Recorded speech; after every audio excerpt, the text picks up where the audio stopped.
NFL Nation, how you doing? Come on in.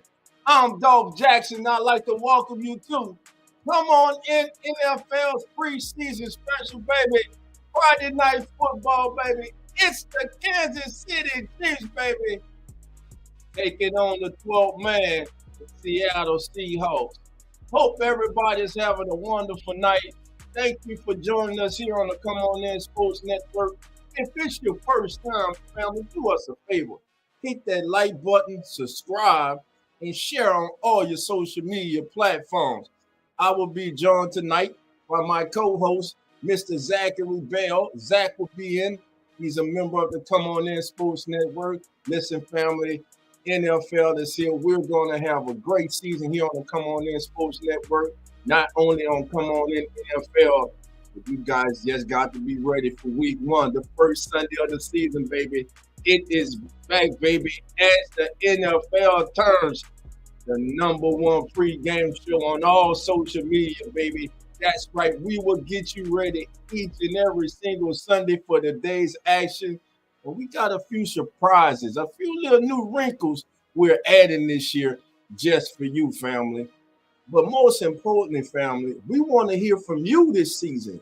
We want to hear from you. We want your voices to be heard before kickoff. So again, right now, waiting for the game to start. Right now, it's the Falcons and the Titans. They're still battling right now, and we're waiting for them to switch the game. So let's take a look. Who's in the building? Who's coming on in, baby? He's in the building. That OG. Jerry, how you doing? Come on in. Thank you for being here, my friend. Appreciate you. Jerry's in the building. Listen, family, shout out to everybody who's following us on X. Everybody that come on in Sports Network. Real Fan Sports. RFS Saints. Beware the Stampede. Atlanta Falcons Pandemic, baby. Stand up, baby. Thank everybody for being here, baby. We got 2 minutes and 57 seconds left in the Falcons and the Titans game. Right now, that score is 23-20. Titans are up by a field goal, and they have the ball right now, and they have 1st and 10 from their own 20-yard line, and it's going to be a run. Hey, you're getting bonus coverage, baby, and it's going to be stopped for a no gain there. So, family, the Chiefs are not like a lot of teams. The Chiefs actually play their starters. You're going to see Patrick Mahomes tonight, family. You're actually going to see Patrick Mahomes come out and do his thing tonight. Maybe that's a model that some teams should follow. Like a lot of teams that have new head coaches and young quarterbacks, Ben Johnson decided last week he wouldn't play Caleb Williams. Will we see Caleb Williams this weekend? I'm pretty sure we will. But just something for thought. If Patrick Mahomes is playing, you think it'd be kind of wise maybe to get your young quarterback who's in a new system some reps? I'm just saying, family. Again, thank everybody for being here. Christian, how you doing? Come on in. Corrupt is in the building. Corrupt, come on in. Just drop it in and say goodnight. Have a great day. And you're all appreciate you, Corrupt. You have a good one also, my friend. Jerry says, let's go Titans. Don't matter who the Falcons play regular season or preseason. Some people just don't like the Falcons. All right. Clayton Bennett is in the house. Clayton, how you doing? Come on in. All right, family. We got kickoff. Sam Darnold is on the field. We got 1st and 10 right now for the Seattle Seahawks. The ball will be at the 32-yard line. Zach Charbonnet will be the tailback out the I formation. It's going to be a handoff. Here we go, Charbonnet. Oh, come on. Up the middle. Zach Charbonnet. What a run. Straight up the middle. I like that. That was a really good run. What's going on, Zach? Oh, not much, man. I'm glad I saw the notification. I was been recording videos the last 3 or 4 hours. Saw you went live, and I was gonna watch it in Discord, and I was like, F it, let's go ahead. I'm tired of recording videos. Let's hop into a live stream. Let's do it, baby. Man in motion play. No, another handoff to Charbonnet. Patient off the left side. This time, another good game. I'll give him probably a gain of 4. It'll be 2nd down and 6 coming up from the Seattle 32. The way you want to start, 2 carries for 17 yards right now for Zach Charbonnet. Oh, fuck. And Zach, you were talking earlier in one of our streams about this young man, and you were saying that we know Kenny Walker III is the main back, but you think he deserves more carries also.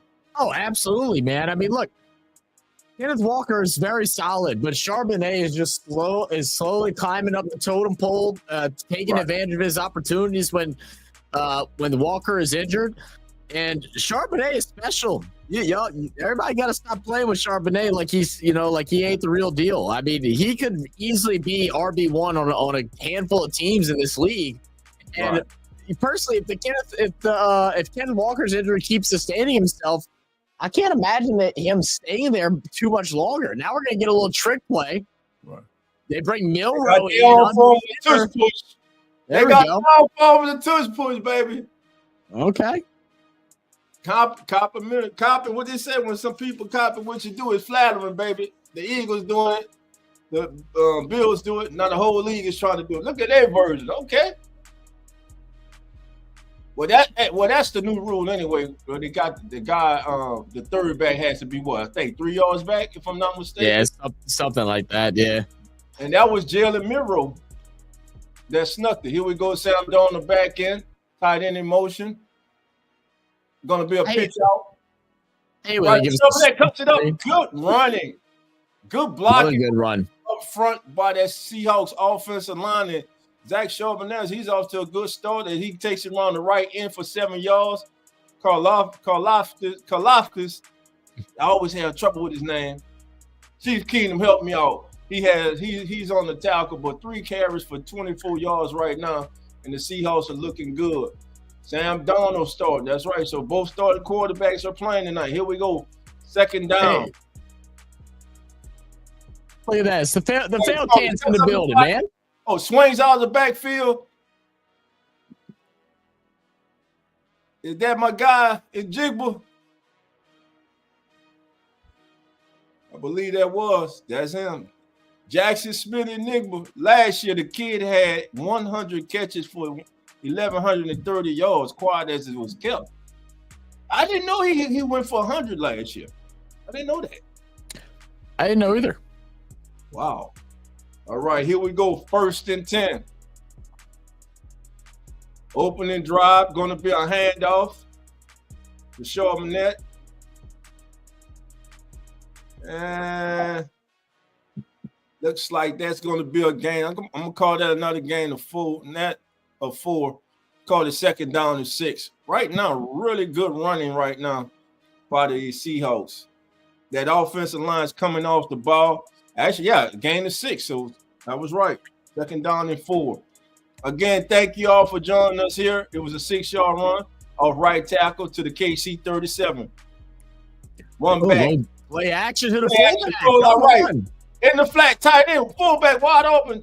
Great play. I like the play calling. I don't mind this at all from the Seahawks, man. They had a really tough week 1 of preseason, and it looked really bad for them. They go ahead and get a series tonight with Darnold and worked out all the stops. We see Milrow and the tush push. We see a little, play action to the fullback for a 1st down, just showing that, hey, now we'll be all right, guys. Don't you worry. It's just preseason. That's it. Here's the taste. I like that play concept. As Osh looked like he was going in motion and stopped and then went back out to the left flat and was wide open. Donald under center. Another play action. Rolled out right. Has his man. 20.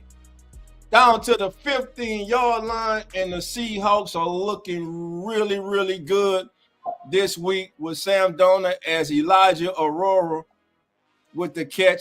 The young tight end from the University of Miami. Last season, he had 35 catches for 590 yards. Here we go, 2nd down and 1 for the Chiefs. There we go. Oh, Charbonnet up the middle. There we go. Touchdown, Seahawks. Oh, get ready for a lot of that this year. Get ready for a lot of that this year. Man, listen. Well, I know Charbonnet went in there, but man, shout out to that Seahawks offensive line, man. Yeah, look at the space. It was like the parting of the Red Sea right there. Great open drive. Look at this. I love great pickup there for the tight end as well. Tight end comes into motion. He's going to kick out the end.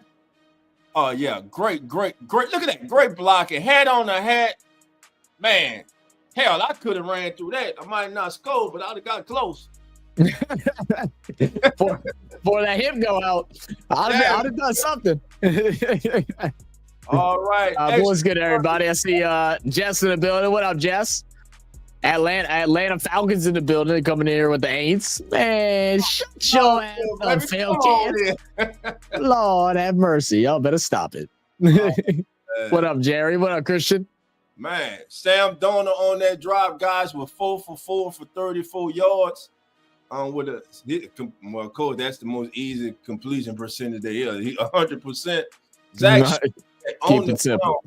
5 carries for 45 yards. Jalen Monroe with the 2-yard sneak. Charbonnet's long run was 15 yards, and the kids averaging 9 yards a carry. If I'm the head coach of the Seahawks right now, I'm happy with my first team offense coming out there, taking the ball, driving it down the field, down the throats of the AFC champion, defending AFC champion, Kansas City Chiefs.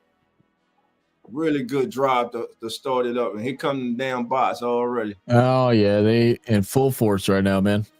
Yeah. All right. Let's see. Yeah, I like it. Yeah, Jerry said I like what the NFL Network operates the games next to each other. Yeah. I like it. I would love it if I'm watching it on like my television. Watching it on my computer monitor, I don't like it at all because it's so tiny. Gotcha. Chris said Vikings have so much trust in JJ. That's why we let Sammy D walk.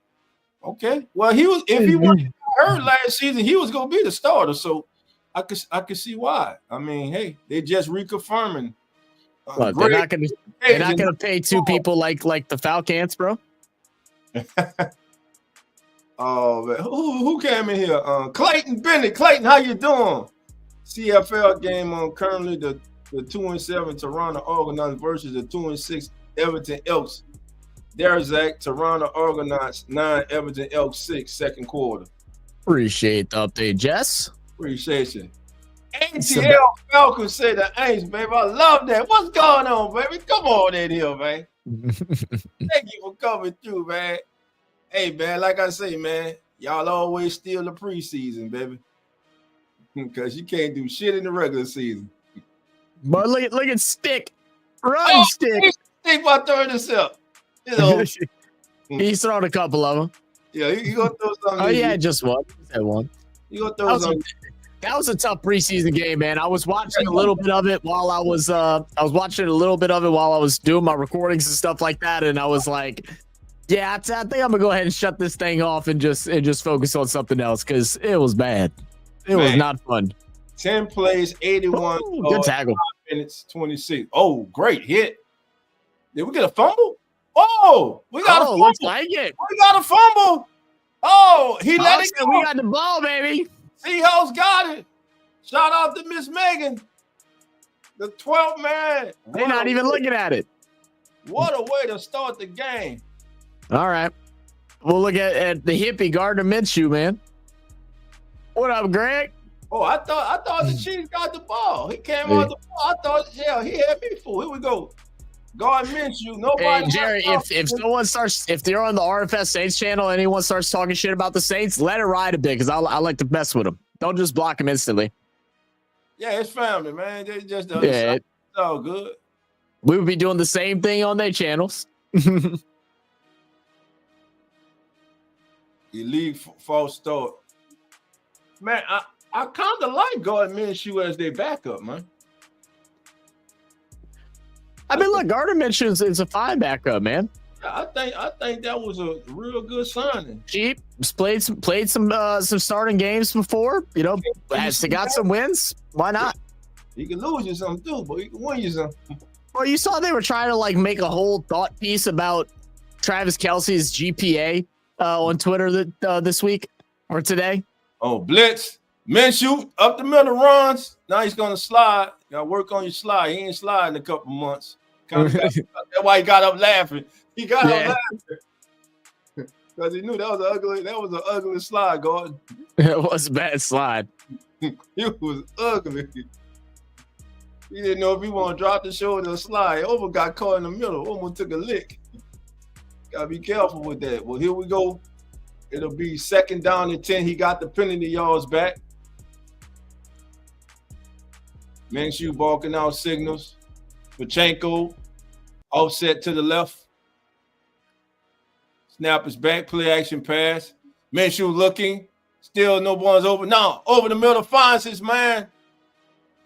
Looks like a gain. I'll say a gain of 7 or 8. I'm gonna call this a gain of 7, and let's call it 3rd down and 3. Let's call it 3rd down and 3 right now.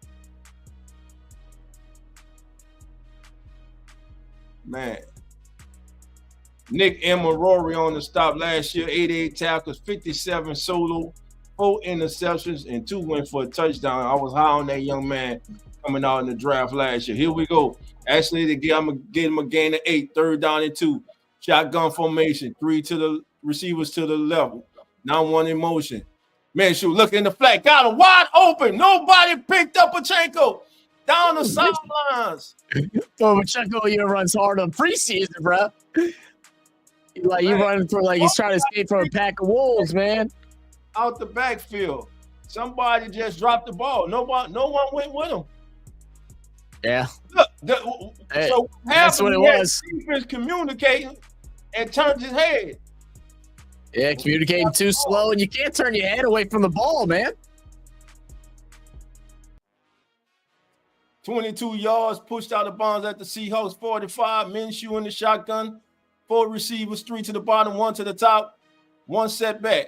Minshew calls for the snap. It's going to be a handoff up the middle. Let's call for a gain of, let's call it a gain of 2. It'll be 2nd down and 8 for the Kansas City Chiefs.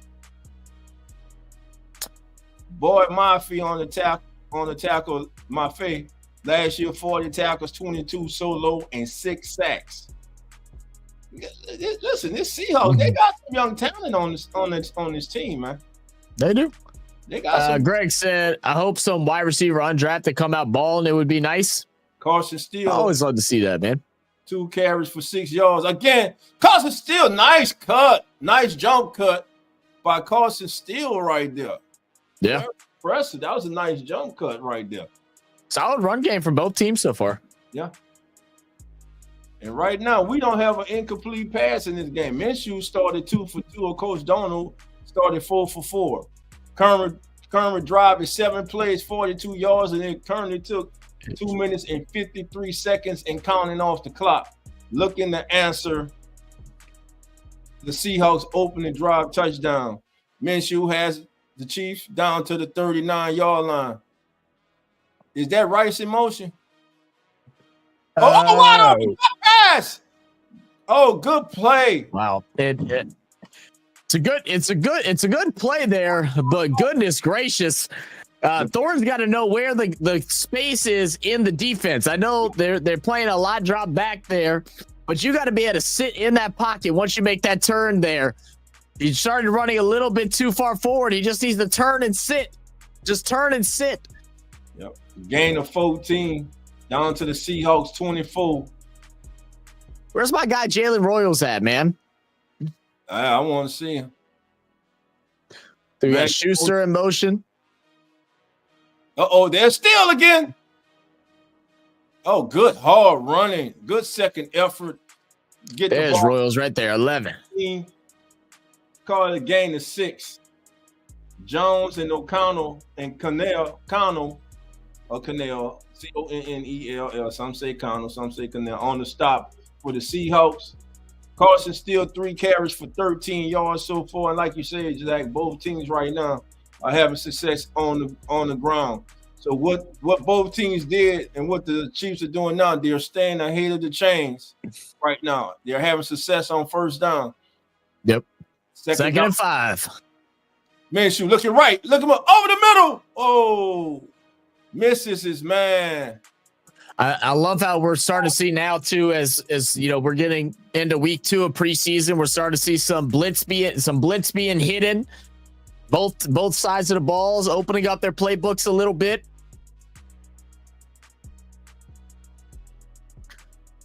And it's just really good coverage there. Yeah, there's a tight window. Here we go. 3rd down. 3rd and 4 from the Seahawks. 18-yard line. 7 seconds, 6 seconds on the play clock. Will they call timeout? Will they get it off? Minshew calling. Snap is back, looking. Oh, being pressure. Roll. I got the man coming open. Oh, great tackle. Yeah. Great tackle. Juju's with the catch, but he is stopped by Bryant for a gain of 3, and it will be 4th down and 1. It's preseason. You going for it? And his Waffle House menu saying we're going for it. So here we go. Yeah, you going for it. You already know Butker can make that kick. Let's see what the offense can do. Yeah. 4th and 1 from the Seahawks, 15-yard line. It's cold. Let's see what happens here. I like this. Stand up. Another one. Well, enough teams don't do this in the preseason, man. What's that? Like in regular season, we know you'll kick a field goal, take the punt. Man, preseason, hell, go for it. Yeah, let's go for it. Okay, now this is what my God, this virtual replay spotting of the ball. It's not that. Now they say it's not a chip in the ball. So how the hell are they doing it? Well, my whole so I was watching it the last game, and it actually went pretty quick the last game. I don't know why some games it's slow and some games it takes forever. Like some games it takes forever and other games it's pretty quick. Last game they had to do it a couple times and it was on the money, faster than you could expect it. It might be the Wi-Fi. But also there's times like this where it was obviously not a first down. Why do we have to go to review? Like it's a whole football away from being a first down. We don't have to go to the review system every time it's within a yard. There's no point. Here we go. Tight formation. And still got, he jumps and goes absolutely nowhere. He did not get it. Whose helmet came flying off? They tried to get sneak steal through. He left his foot. He looked like a jackhammer trying to hammer through some concrete. What up, Taterhead? I know one thing. Still he ain't got no vertical. Why did you? Said no one cares about preseason. I care about preseason, man. Preseason is important now. And a lot of these players really care about preseason. Yeah, they fight for their livelihood, man. Yep, here we go. Did they give him the first down? Or we getting the measurement? Oh, that's scary, Clayton. Wow.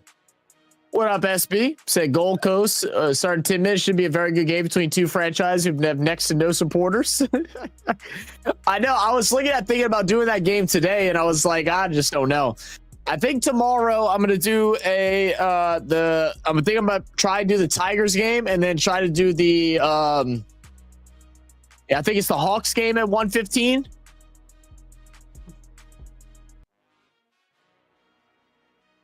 If you don't exactly, Jerry. Man, are we measuring or are they giving him the first down? No, Saints play Sunday, Tater. Yeah. This is come on in NFL, man. We cover the entire NFL, baby. Thank you for being here, Taterhead. Ooh, excuse me. What is the delay? I don't know, man. They reviewing the spot for the 50 millionth time. Yeah. I'm hoping that the reason why they're using it so often right now is just to get used to using it. You know what I'm saying? Like, I hope it's a thing that they're doing it just to get used to using it and not. That's the virtual measurement. They're short. Yeah. And this isn't going to be like this every single game. Because we wouldn't even have the chains come out on a play like that. The chains wouldn't even be coming out. Why did he jump though? Well, yeah. Well, with 4 minutes to go in the first quarter, your score remains Seahawks 7, Chiefs nothing. Good stand there by the homestanding Seattle Seahawks Back. as they once again they turn away the Chiefs. But listen, it's preseason. This is the time where you try things like that. You go for it. And hey, you got a coaching, you got a coaching part to take into the meetings. Why this play wasn't successful? You know, what can we do off this play?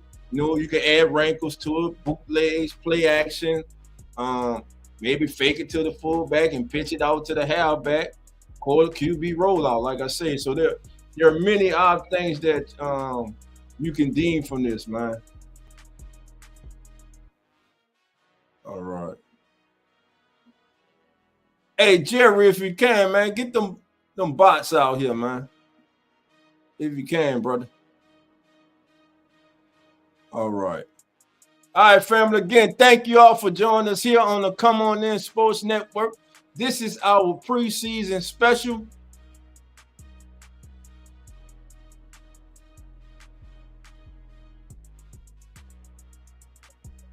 Chiefs take it on the Seahawks. Friday night football on the Come On In Sports Network. NFL football. And don't forget, family, week 1, there will be NFL football on Friday. All right. So let's see if the Seahawks can match that opening drive. It went flawless. They had a short 3rd and 1. They snuck the ball. They put in rookie Jalen Miro, who I'm really anxious to see. He had a good debut last week. Ready to see if that young man could build on what he did last week. And from all indication, word coming from Seahawks camp is that he's had a really good camp. Yeah, it sounds like he's been playing pretty well. It's good to hear. All right. Greg asks a question. Would all like to have 4 games back to preseason? I would, but everyone has the option. That's what these in the joint practices come in, man. To take the place of that preseason game. Oh, off the left side. Here it goes again. Wow. Oh. That's Charbonnet. That's who's the that? 3rd string of I forget his name. There you go. Off left tackle for 30 yards to the Seahawks 45. And right now, this Seahawks offensive line, they just washed them out the way. The offensive line, the Seahawks right now are dominating up front. They are dominating up front. Great run. 30 yards. 1st and 10 from the 45. Olani. Good carry. Gonna be like, oh, there he goes again. Look at him go, man. They're stacked at running back, man. They are just and the offensive line as well, man, creating all those pockets. Yeah, right now they're really coming off that ball. His career, Boise State, he rushed for 3,596 yards. Here we go. 2nd down and 4 after a gain of 6 by Hulani, who has 2 carries for 37 yards. This looks like a carbon copy of the first drive. Yeah, run it again. Off the right side again. And once again, they don't want nothing. Plain and simple. They don't want nothing right now. These running the ball. These bloggers are elite right now, man. 6-yard carry off right tackle. Cochran with the stop. Look at this. Look at the cutoff block. Look at great blocking. Now he could have called holding. I didn't got away with one though. Yeah. But here we go. 1st and 10. Hulani, 3 carries for 43 yards. Back to pass. Don't do it. Now he's gonna stand. That's called that's a 2. Drew Lock runs for a gain of 3, it'll be 2nd down and 7 from Man, the case. what's your thoughts on Drew Lock, man? Do you think it's a shame that he never got like a real opportunity as a starting job? Like I know he fought with Geno for the starting position, which Geno was able to win it, but I feel like Locke, it's kind of a shame Locke has never had a opportunity to try and run a team outside of bound in injury, and he comes and replaces him for a handful of moments. He was in Denver, he had a chance, but he just couldn't do it.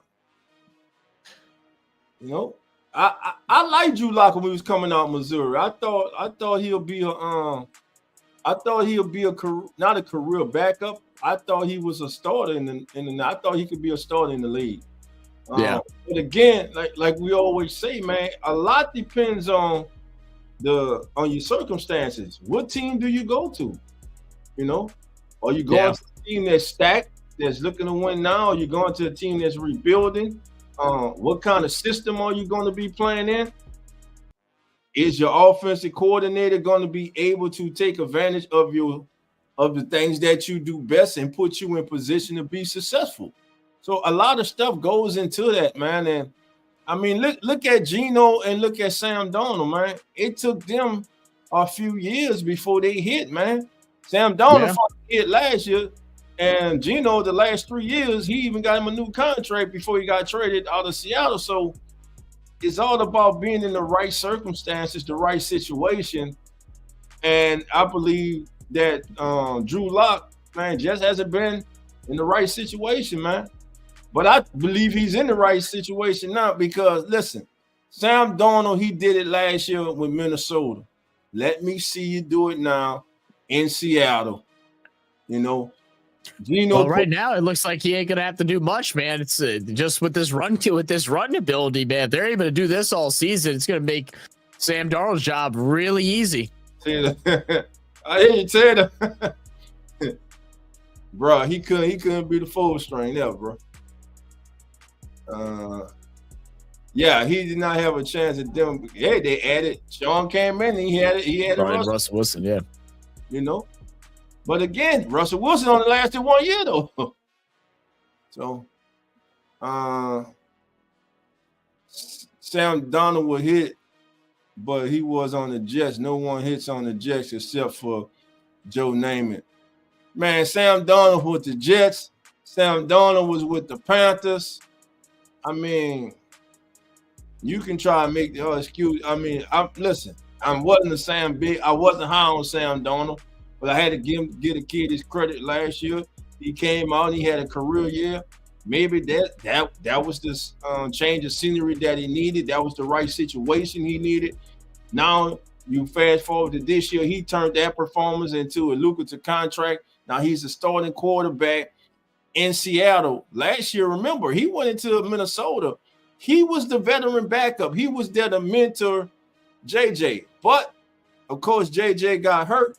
Sam Darnold took over, and the rest is history, man. A great regular season for the Vikings, but they flamed out in the playoffs. Many wanted to put it all on Darnold. It was a total team effort, but he kind of went back to the same Sam Darnold that a lot of people believed him to be. And a lot of people were waiting all season to say, I told you so. And they used and when he did that, he stunk it up. The whole Viking team stunk it up in the playoff. That was their way of say, hey, I told you so. When is Carolina's preseason game? I think they play tomorrow, if I ain't mistaken. Again out to another hole, down 20. Still running 15 all the way down to the 13-12 yard line. Martinez, they're putting in practice. Fourth string. They're putting in Walmart players. They're putting in guys standing in front of Lowe's. It doesn't matter. Any and everybody's touching the ball right now for the Seahawks, and they're straight running all over and through the paper bag defense that the Chiefs have brought to Seattle tonight. And that's going to be the end of the first quarter, family, with your score. Seattle 7, Kansas City 9. And now, look, he ain't no bum either, man. He got drafted this year in the 7th round. played out in Miami, had 1,000 yards rushing in Miami, had 1,100 yards, almost 1,200 when he played for Oregon State. He's no bum either, man. I say they are stacked at running back, man. It's so hard to project where, like, if you're talking like dynasty drafts and stuff like that, of which of these young running backs you'd want to have, because realistically, all of them could be easily picked up. Right. All right, family, let's go to your come on in NFL end of the quarter stats. All right, first for Seattle, the Seahawks had 9 first downs, while the Chiefs had 2. Total plays ran 17-10 in favor of the Seahawks. Total yards, 65 for the visiting Chiefs, 153 for the Seattle Seahawks. The Chiefs averaged 6.5 yards a play, and the Seahawks averaged a blistering 9 yards a play. Passing yards, 47 for the Chiefs, 34 for the Seahawks. Now, on the ground, Zach, how about this? The Seahawks, as a team, family, are averaging 9.2 yards a carry on 13 attempts for 119 yards in the first quarter, while the Chiefs ran 5 times for 18. Make it make sense, baby. And we gotta remember too that one of those runs was a QB sneak that was only designed to get 1 yard. Right, man, they're averaging well when they're actually designed. If you take away the two quarterback runs, one from Drew Lock, one from Jalen Milroe, you're talking 12 carries for 114 yards. That's crazy. I'm sorry, 11 carries for 114 yards. All right, and time of possession, Seahawks 9 minutes and 29 seconds, Chiefs 5 minutes and 31 seconds. Yeah, I saw it, Jess. I saw it when you posted it earlier. All right. So, again, man, you got to be impressed by the. I'm impressed by the way the Seahawks are coming off firing off that ball on that offensive line. They're opening up all kind of holes and seams and cracks right now for the running back. Right now, it's easy for the running back. As soon as they get the ball, there's a hole. Just hit it. Here we go. Beginning this. I'm curious who their coaches are. Chief showing blitz once again. Finally, the first time. Oh my goodness! They finally stood up and say, "No, we about to put an end to this." It'll be 2nd down and 10. Let's give Martinez a gain of 1. Martinez 2 carries for 20 yards, 2nd and 9 from the KC 12. Kermit drive is 8 plays, 73 yards. Yeah, so their offensive line coach, man, you got to give a shout to him what he's done. Like, I don't know what string this is for Seattle, but they're putting in some work, and it's John Benton, 33 years of experience. Oh, he's showing that experience now. There we go. Seahawks. Great. Seahawks putting on a show for the 12. And look at the blocking, man. Again, we all see the finished product. Oh, he scored the touchdown. But damn it, you got to look at the blocking. The blocking right now is awesome. By Seattle. And let's not forget who Seattle picked in the first round this year. Jake Bobo with the extra punt, 14-0. No other than Gray Zabel.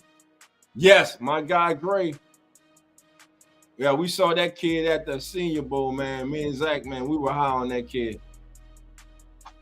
I did see that, Tater. They mistyped the X and replaced it with an S. That was, yeah, they did him down bad on that one. I ain't gonna lie. Did you see that, Dolph? What? During an interview or something, like a post-game interview or a post-practice interview with Michael Penix, the person who was typing up the overlay that comes across with his name misspelt his last name. Instead of Penix, it said penis. Michael Penis Jr. No, I ain't see that, man. Yeah, man. I'm gonna find it. I'll send it to you on X. Oh, man. When I looked up from the monitor and I glanced at the TV, I saw him being interviewed. They didn't have his name up there. Wow, that's crazy, man. I just searched. Here we go. I'm sending it to you on Twitter, or actually, I'll just share it on screen. It's fine. Hold up. Screen, man. That is cold. Yeah. So this is what it said on whatever sports network this is. Michael Penis Jr. Somebody getting fired or suspended. Someone is 100% fired, and I'm trying to figure out what WTOC. I don't know what that is. I think that's a local Atlanta. Southeast News Leader. Yeah, so it's a local Atlanta network that did it as well. Yeah, someone getting fired. Someone getting fired. Damn intern. That's tough, man. Oh, that's cold, man. Oh, and you know Twitter, social media gonna just eat it up, man. Oh yeah. They gonna just eat it up. Hey family, there are 73 of us in here. Do us a favor. If you're not a member, subscribe to the Come On In Sports Network for great content like this. We got you covered all season, baby. From the opening kickoff of the regular season, baby, we even starting with preseason, baby, all the way through Super Bowl Sunday, baby. We will be with you each and every week, breaking it down. Oh yeah, man. What the hell is going on there? Get ahead, say no. They're making them coffee personnel. Yeah. Yeah, you on coffee duty now, bro. You not. It's the last time you touch a damn computer in this motherfucking establishment. That's cool. That is crazy, man. We still gonna let you get your experience for college, but that's the last time you touch a computer here. Smithster, how you doing? I'm a Michael Dixon fan. What up, Smithster? And of course, it's raining in Seattle. Hey, when is it not? I don't know, man. And here the kickoffs are we going to return 10, 15. Jam Royals. 25, 30, 35, 40, Royals. Oh, go Royals. Oh, come on, man. Oh, you could have made the team. You let the kicker stop you. Oh, stop playing. Jam Royals on that fucking team, but golly, you got to bring it to the house, brother. You got to take it to the house. I just need to see a second gear. Just why do you hesitate? Just pick one way. It's a kicker. Why are you trying to shake a kicker? Run through his ass. Come on, Jalen. Oh man, they go eat him. Come on, Jalen. They gonna eat him up, man. You got to tackle by the kicker, man. Shut up. Don't see. He better not talk no shit at practice this week. Don't say nothing. Just go out and work. Don't say nothing in the meeting room either. You know the veterans, they gonna be riding them in the meeting rooms. Oh yeah. Looks like we got a false start here. Lord. No foul. Okay. Kyle's doing good. She's taking a shower right now. Preseason for the reps too. Here we go. 1st and 10 from midfield. Minshew still the quarterback. See if they'll stick with the run with it raining, or if they'll let Minshew sling the rock. Oh, all good cut. Good move. Good run. Rashard Smith with the carry for 12 yards. The rookie out of SMU. Yeah, that's right. Rookie out of SMU. Down to the 38 of the Seahawks. Phew. Now listen, the Chiefs moved the ball on their first attempt. Now they just got stopped on the 4th and 1. Yeah. 13-36 and counting. Minshew on the center. Handoff. They are giving Steele some work today, baby. Oh yeah. Steele is getting some work. Said, I'm teaching my nephew to be a punter. He's got a booming boot. I hope he can get a college scholarship. Man, you got to get him in. You got to get him into Kick Australia, man. Every punter like going into college right now have done work at Kick Australia. That's good, man. Here we go. 2nd down and 6, and still gets a gain of 4.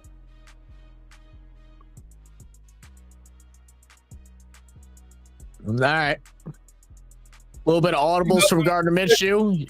Minshew gets it off. Good catch. Robert Tonyan with the catch for 10 yards and a first down. And you know what that was right there, right, Dolph? That was a veteran in Gardner Minshew identifying the blitz, signaling it, and telling him just to turn. That's exactly what that was. Yeah. Great read. Pro Kick Australia. Thank you, Sinbad. Pro Kick Australia. Great move. I like the Travis Kelce. I like them hats, but they look like the old school hats. Minshew under center. One setback is still hand off to Steele with a cut. Let's call it a gain of a long one. I'll call it a gain of 2. Actually, going to give him a gain of 3 ball be placed at the 21 of the Seahawks. It'll be 2nd down and 7. Current drive, 4 plays, 29 yards, 2 minutes and 8 seconds and counting for the Chiefs. 11:48 to go on the game clock. This is your come on in NFL preseason special. The Kansas City Chiefs taking on the Seattle Seahawks. Gardner Minshew barking out signals. 3 receivers to the bottom of the screen. Tight end up high in the slot. Minshew overlooking the defense. Now calls for motion. They're into a bunch formation. Looking right. Avoids a sack, and now it's going to throw the ball away. Now the veteran he kind of stared to the right too long. You can tell where he wanted to go. And by the time he came back across the field, he almost got sacked. He just avoided the sack. So it was incomplete to the right. It'll be 3rd down and 7 from the Seahawks 21. Depending on if you don't get the first down here and you're close, hell, go for it again, Andy. 3rd down and 7. The 12th man is in regular season form. They hard for Minshew to hit. 3 receivers to the top of the screen. 1 setback. Minshew coming back. Oh, we're going to have a flag. Pass interference. Yeah, pass interference. Pass interference. Stop it. Man, stop. I don't know what you can call. I mean, like it could be ruled uncatchable, but at the same time, you ran straight into him. Like it has to be some type of penalty there. Yeah, it has to be. Yeah. Yep. That's a stupid play. Okada. That's pass interference, son. First mistake there from the Seahawks, man. Oh yeah, man. That's all. Yeah. What are you? Let's see. Christian said Australia have the best punters. Well, you know what it is, Christian, is because y'all grow up practicing punting the ball y'all's whole life, and then all of a sudden the punters that realize they're scared to get hit, they're like, you know what? I'm done playing AFL. I'm gonna just try to punt the ball for the NFL. That's what they doing. 1st and goal. That don't sound good, Jess. I mean, for the Chiefs, it's scrimmage from the 6-yard line. Shotgun formation, tight end in motion. Going to be a handoff. Right side. A delayed handoff. I was going to push the let's see. Let's call it a gain of 3. Who's the running back there? Mitchell. I'm not sure. Mitchell. Yeah. Mitchell from had a good couple years over in San Francisco. Has dealt with several injuries. He's still a very good back, but just constant injuries, man. All to his knees as well. Physicality like Pachenko brings when he runs the ball. But man, they are heavily featuring Steele tonight. Steele with his 7 carry, and he's going to get keep his legs moving. Great. That's how you do it. That's great second effort. But still, it'll be 3rd and goal from the Seahawks 1 as he gets a gain of 2. Cannell and Toole on the stop for the Seahawks. Carson Steele tonight, 7 carries for 22 yards. He's done all the work. Give it to him again. Yeah. Give it to him again. Yeah, man. Reward. Thanks for your update, Jess.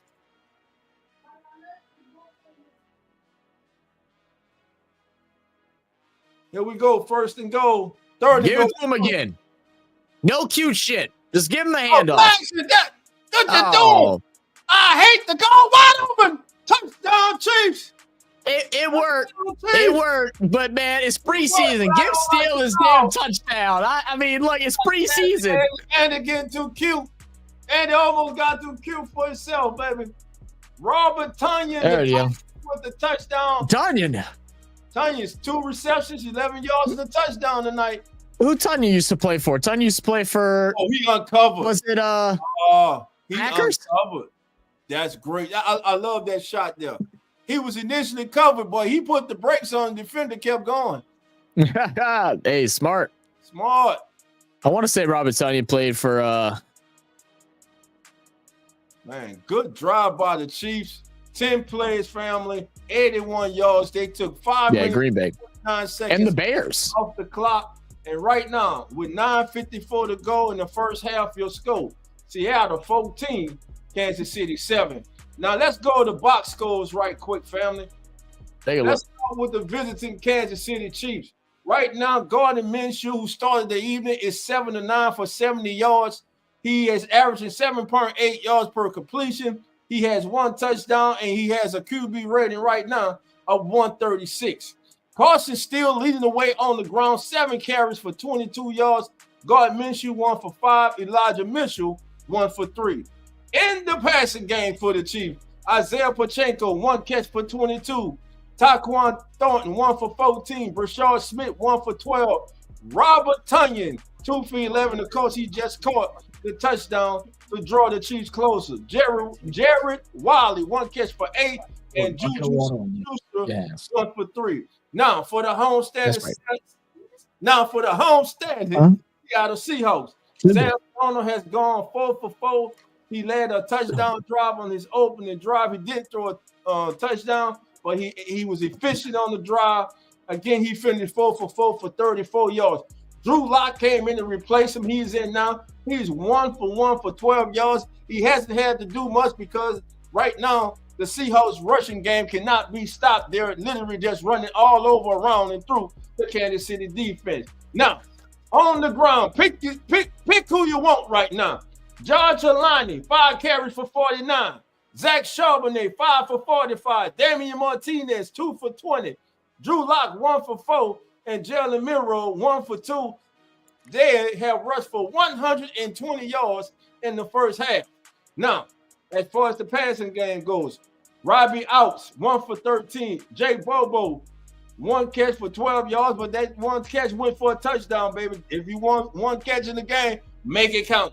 Elijah Roy, tight end from the University of Miami, 1 catch for 9 yards. Jackson Smith-Njigba, the man, the myth, the legend, the growing superstar, 1 catch for 7 yards. And AJ Barner, 1 for 5. And that is your official up to the minute box scores brought to you by the Come On In Sports Network. All right, family. Shout out to the Nola Chop Podcast. Kai, the great. How you doing, brother? What up, Kai? Come on in. All right, family. 8 plays, 50 yards, 4 minutes, 22 seconds off the clock. And the kick is away. And we're going to see a lot more kickoffs this year. Because 25, because of the new rule, the touchback now comes out to the 35. No, the touchback comes out to the what? The 40, right? Zach, if I am mistaken. The new rule. They changed it so much now. I don't know what it is now. Let me look it up. I believe if you take a knee, it comes to the 35. If they kick it out the end zone, it comes to the 40, if I'm not mistaken. Bruce Saint, how you come on in? Drew Lock back. 30, it says 35. Over the middle, wide open. It's going to be a first. It used to be the 30. Now it's the 35. It used to be the 30, and now it's the 35, Dolph. So if you kneel it down in the end zone, it goes to 35. But if they kick it out the end zone, it goes to the 40. If they kick it out of bounds, it goes to the 40. Yeah, right. Out the back of the end zone. No. Out the back of the end zone is still considered a touchback. That's still 35. If it's kicked out of bounds before the end zone, so at the 1 yard line, he goes out of bounds at the 1 yard line, then it's the 40. Martinez off the right side. Another good run. For 7 yards, 3 carries, 27 yards tonight. What's good, Brute? For Martinez. Brute Saint in the building. How you doing? Come on in. Matt Breida ends his NFL career. Oh, he's too retired, Matt Breida? Okay. I mean, he's just probably so far down the totem pole, man. Somebody, I just saw something on Twitter. I was looking at some stuff, and Andrew Hawkins put out a tweet saying, gonna come back. Saying this is the single best season of offense by any quarterback in NFL history, talking about Lamar Jackson's season last year. And someone tweeted at him saying, yeah, not true. Tell me you just started watching football. 2013 Peyton Manning was on a different level. And Andrew Hawkins replies back, I was in the NFL in 2013, jackass. Oh, man. Another run, but I think we got a flag on the player. Looked like it was holding. Yeah. Holding on the Seahawks. Cook with the hole. It'll move the ball back to the 46. Again, thank everybody, whatever platform you're on, for joining us tonight. We really appreciate you. We need you to do us a favor, though. We need you to hit that like button and subscribe. 8 minutes and 30 seconds and counting. Drew Lock comes out in the shotgun. Reposition his tight end. Snap back, looking right. Delayed handoff. Look, dance in the backfield. You can't dance. It's the NFL, baby. You can't dance. The delayed handoff is the worst play in an NFL playbook. Jacoby, I can't stand it. How many running backs have they used? No cap. What's good, baby? Man, how many damn running backs did they use tonight? If I'm not mistaken, They're using all of them, man. That's about the 5th running back we done saw. Yeah. It is the 4th running back, and they didn't use Kenneth Walker as their starter. So yeah, they got some depth back there. Oh, over the middle, great completion. Pass by Drew Lock. Wow, what's some zip? Man, that might be the best pass I see him throw. He's thrown since he was at Missouri. That's a hell You ain't lying. God damn, Drew. Let's see. Blitz coming, steps. Man, that's a hell of a throw. Sinbad, so you decided you're a Seahawks fan? Is that what's going on? As opposed to some fans, you can tell Seahawks fans the truth? One catch. Oh, is that what you think, huh? 14-yard game. Let's see. No Cap had a question for us, man. He said, Shuck/Ratch play good, we good. They do bad, we get a high pick and loaded quarterback class. It's a win-win. Still have to see if Kellen is in fact the guy, but I'm excited to process unfold. I'll tell you what, I've been very happy with what we see, at least through training camp, from what we've seen out of Kellen Moore. Obviously, training camp don't mean jack all, but as compared to Dennis Allen and how he ran practices, it seems very good. So Martinez on the carry for 4 yards, bringing up 2nd and 6 from the 38-yard line of the Chiefs. Martinez again up the middle, going to be held up. Whistle going to be forward progress stop. Gain of 2, looking at 3rd down and 4 from the Kansas City 36. Clint Cook, all new offensive coordinator. First season with the Seahawks. Last season, he was in the Big Easy, baby.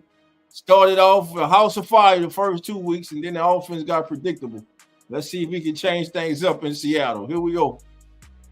Big 3rd and 4 here. Maybe it's 2 down territory. 5 minutes and 50 seconds and counting. I know. Drew Lock back under pressure. Steps up, got a hole. Got a line. Drew to the 25, 20, 15. Come on, Drew. 9, 8, down to the 5-yard line. Drew said, I want to run too, bro. Everybody else running. Why can't I? Oh, 30-yard gallop by Drew Lock. But that was the slowest ass hesitation move I've seen. Hey, watch Drew with the hesitation here. Man, what the hell was that? You should have just kept running. Just kept going, yeah. Why you hesitating, Drew? He probably could have made it to the end zone. He just kept rolling. Yeah, man. First goal from the Kansas City 6-yard line. We got a player down. Unfortunately, hate to see this at any time during the season. Who is that? 77? Who was that down? Let's see. It is. Let's see who's down. Could that be Bryce Cable? Yeah. Cable dude was injured during the play. Yeah.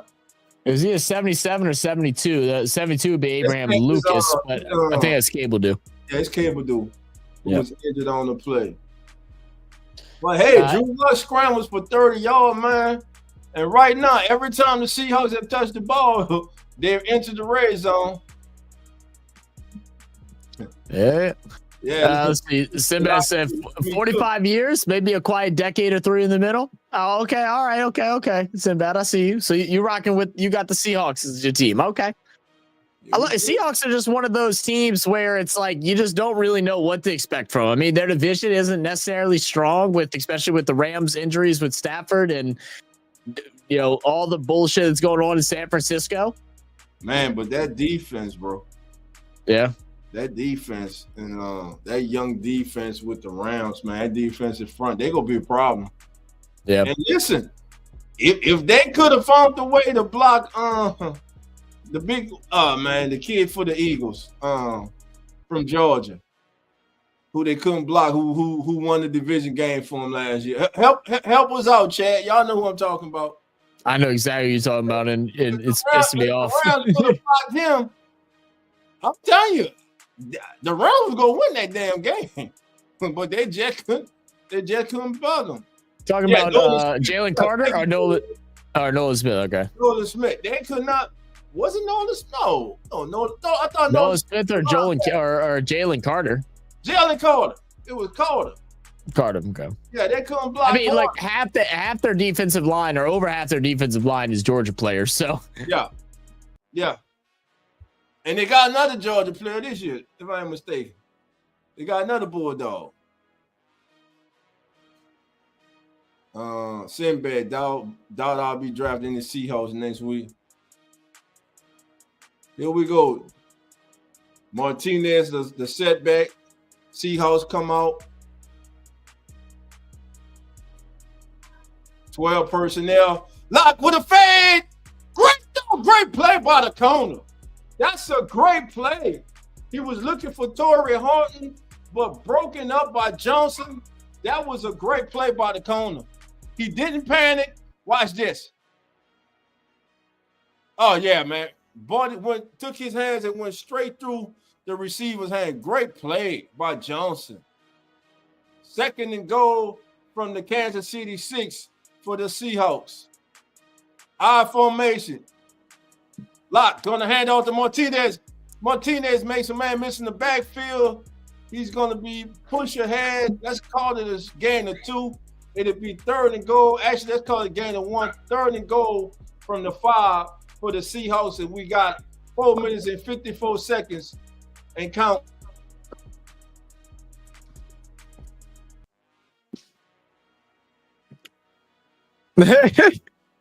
All right. They call it a prehistoric. Let's see. Doubt I'll be drafting these Seahawks players next week. No, there's a handful. That's a handful. Another hand out to Martinez. Oh, lowers his shoulders. Gets it down to the 2-yard line. Williams with the stop. 4th and goal from the Kansas City 2. What do? It's preseason. I'm going for it. Good tackle. Yeah, you're right. You're right, SB. I know nothing about the NFL facts.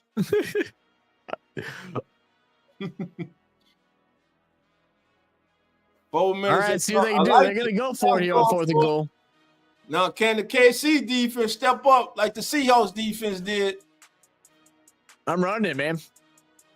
Tight end in motion. Oh, in the flat. God, no.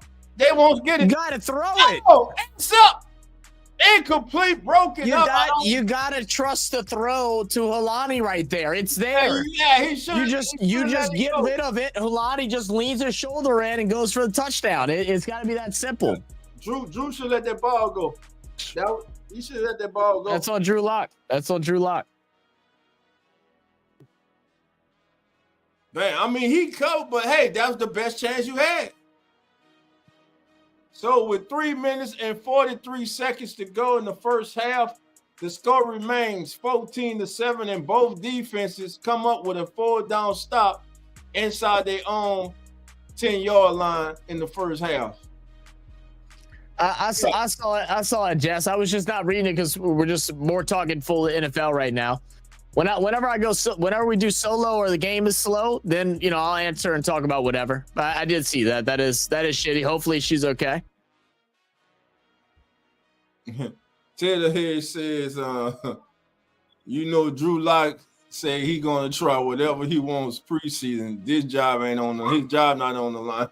The guy, shit, it might be making that bonehead decision. I mean, look, we'll get a good look at Milroe, man. He had a pretty good day in week 1. I mean, it was quiet. It wasn't like he was trying to do anything spectacular, but we saw him get out on his feet a little bit, run for a bit. We know he's good at doing that.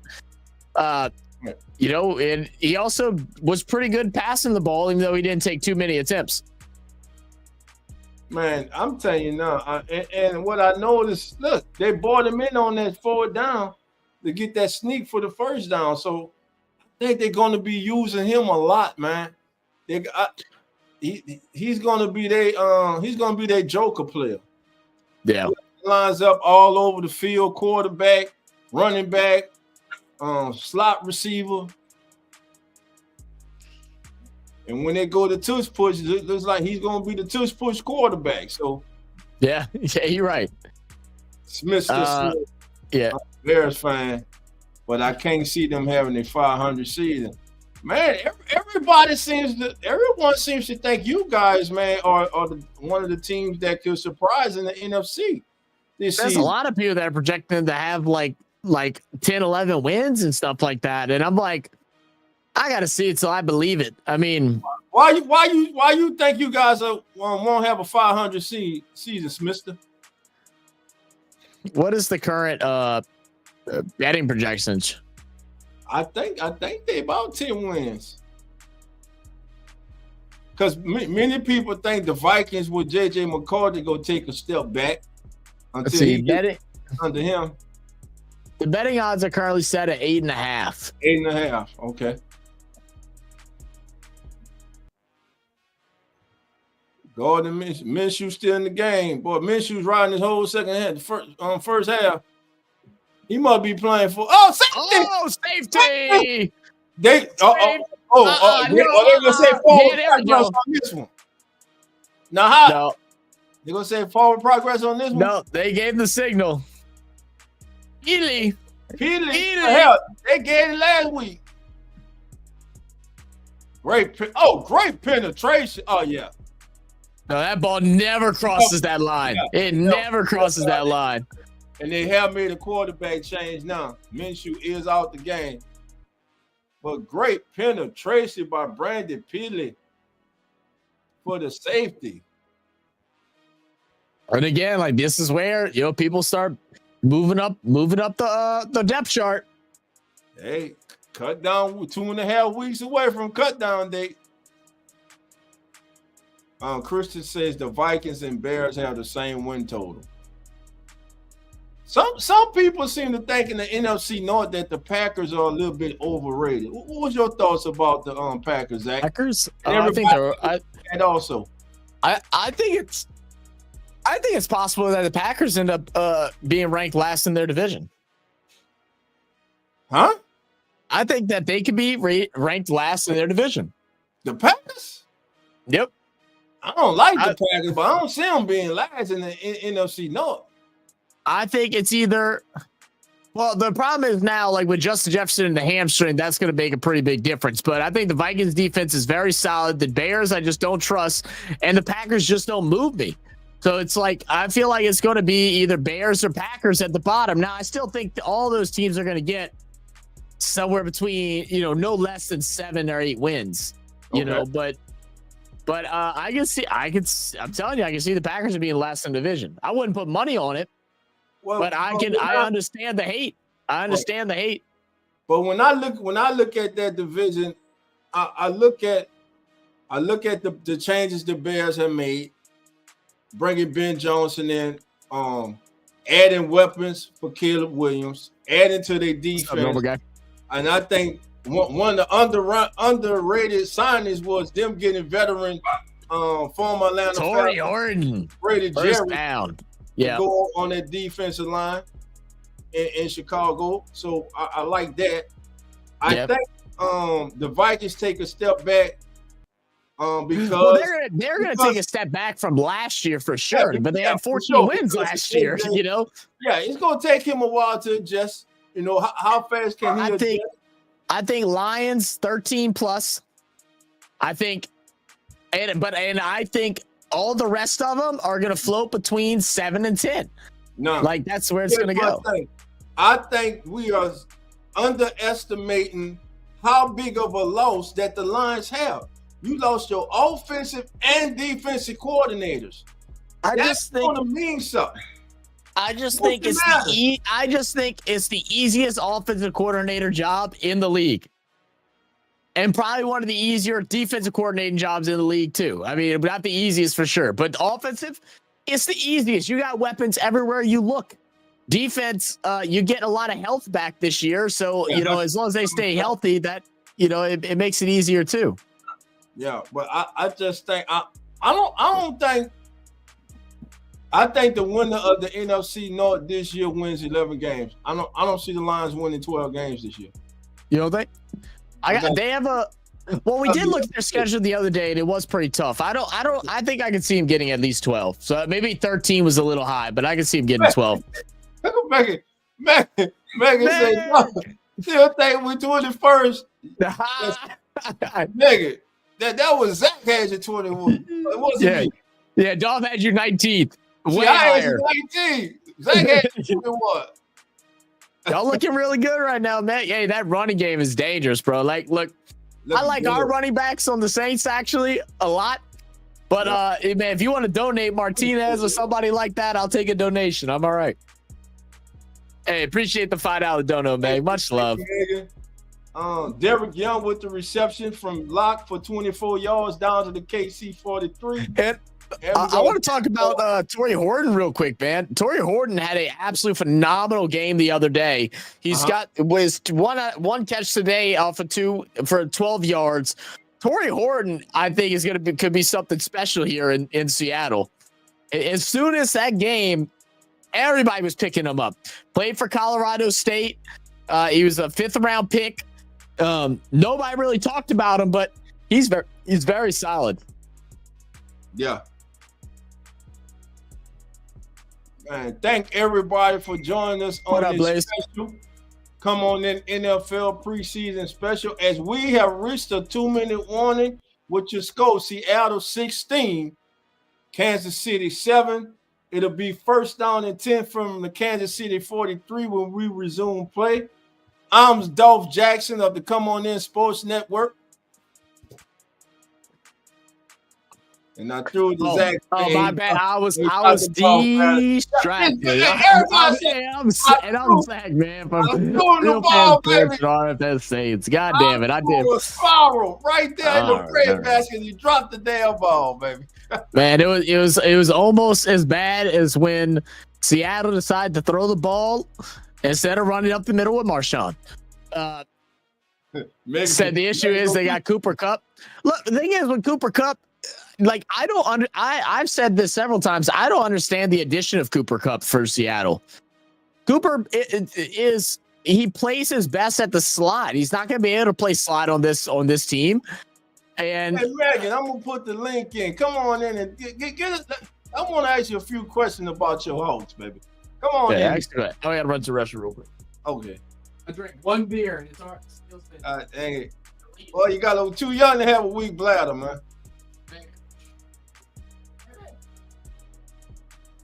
All right, family. I'm putting the link in the chat, family. Anybody wants to come on and talk with me and Zach. Megan, I put the link in the chat. Come on in and let us know what your thoughts on your Seattle Seahawks. Again, we thank everybody for joining us tonight on the Come On In NFL preseason special, as we're being joined by Miss Megan herself, the 12th man. Megan, how you doing, darling? Good, Dolph. I am actually modding another stream, so if my eyes are moving, I am modding on our Hawks stream. Okay. So what up, man? What's your thoughts tonight? What do you like about your Hawks tonight? It's raining, they're running, we're winning. I'm all in on Sam Darnold, USC, love him. this is not my team. Like, they're wearing the blue and green, and that's like, who the F are these people? I am loving what I'm seeing, but as I said on our Hawks Nest stream, my concern is this is preseason only. This is not what we'll get. I mean, I'm hoping it is. I'm loving that the 12s are roaring. Kurt Warner raised the flag for us. I've always loved him. But I'm concerned that this is not what we'll get.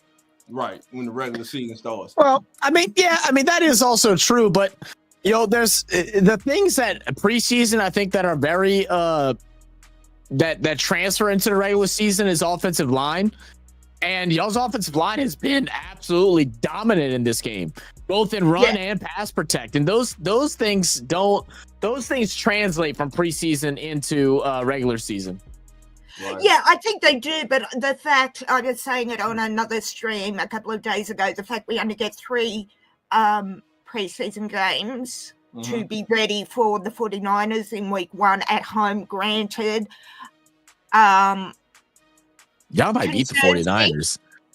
Yeah, I mean, the 49ers are not especially the 49ers. Week 1. Well, we get them week 1 and week 18, so we start and end. But my concern is... when the NFL does that. Well, no, I kind of like it because, okay, they beat us at home, we beat them at home. Boom. Right. I love that I love playing at Lambeau in August instead of December. I will not hate that. But my concern is that our starters won't be ready. I mean, we've seen flashes of, Torrey Horton, Emon Warrior, or as we call him, He-Man Warrior, because we can't say the name in a hurry. Those type of things, which is really pleasing. But I want to... my friend Brandon was at training camp and he said they're all clicking in, but that's training camp. It's not regular season. It's not traveling. It's not starters. And that's what concerns me is our starters won't be as ready as we hope. I mean, I'm loving what I'm seeing. Loving the 12s roaring. I mean, I've got my 12 shirt on today. I don't know, Dolph, but I am holding receipts, brothers. I have got give us some surprise players from Seahawks camp. Some kids that we don't know that have stood out. Well, Torrey Horton, I think, is the big one. Damian Martinez. I love Damian Martinez because he's looked good tonight. Damien was my dad's name. Emon Warrior, I think, is going to be spectacular. I think Robbie Oots is one to watch. We're all, doing like dubstep whenever he plays. Yeah, exactly. My friend Brandon's actually got a sound bite that he plays. That's awesome. First down, folks. Derek Young, 3 catches for 52 yards tonight. Good first half for the young man. I feel like the Seahawks have done a really good job at just like really spreading the talent around. And, it comes from these guys getting open and a clean pocket to give these boys options and stuff. But, I think also, getting everybody touches and stuff, giving everybody their reps and opportunities to shine. Yeah. I think your Saints are going to regret letting Kubiak go. I mean, we're already saying, look at the change in 2 games. Okay. And I'm like, the Saints are going to hate us. I'll talk to you in December, okay? But what I mean is, talk to me. He coaches a really good first half. I'll tell you that.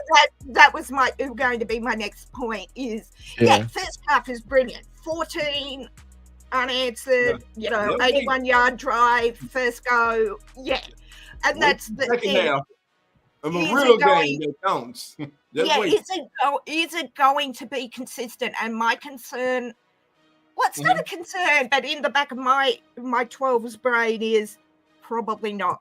And I think Clint Kubiak is a very good offense coordinator. He has a really good mind for the game. He's very creative and stuff. But like, what killed me every game last year was first half. Touchdown! It was like, great catch! Wow. Is that Bobo? Number 19. Oh my God, Bobo. Bobo, Bobo. all the time. Great catch. It's a great pass as well from Drew Lock. More Bobo, or Hey, Mo, Bobo. Mo Bobo, Mo money. Oh, man. Mo money. I like that. I like that. I can't claim that somebody in our How chat. punch the ball. Man, look, great ball placement by Drew. Yeah, Lock. that's a great pass. Yeah, I have to say, But yeah, with the whole Clint Kubiak thing it was just first half looked great. In the second half, it was like all the creative plays went away from him, and then it became very boring, lackluster, and predictable. Hopefully, he turns it around for y'all, man. I mean, like, I won't be mad if he goes out in Seattle and does really good. I got no beef with Seattle, just friendly beef with you. you asked another player I'm watching. I am not confident, and I hope he's cut, but I'll give him 2 years as Milrow. Our quarterback, our project quarterback. I give him 2 years. 2 years, and I'm out. Because of course, if you've got Sam Darnold, he's going to be behind Darnold and Locke. So that's okay for this year. But I keep hearing how good he is. I keep hearing how good he is. And admittedly, he is a rookie. So, as I said, I'll give him 2 years. Right. But I did not like the pick. I'm willing to own it if I'm wrong. And in 2 years, he comes out and is, Russell Wilson. Right. What round did y'all get him in, Meg? Do you remember? Oh, God, I'd have to look my notes. Let's see. Yeah, I'll look it up. Give me a second. I was going to say 4 or 5, 3 or 4-ish. 4 or 5. 4 or 5. I think it was 4. I think he was drafted before. I'd been up for 3.5 days. Yeah, he was 92 overall, so he was third. Is that third round? Third round. Late third, early fourth. I'd been up for 2.5 days at that point, drinking lots of coffee. So I don't know. I don't remember. Fair enough.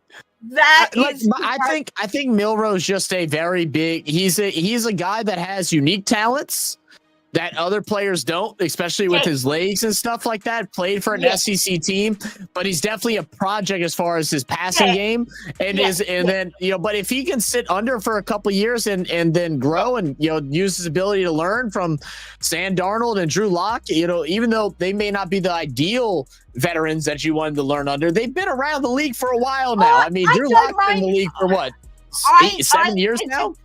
I disagree with Darnold not being one you want to learn from. I think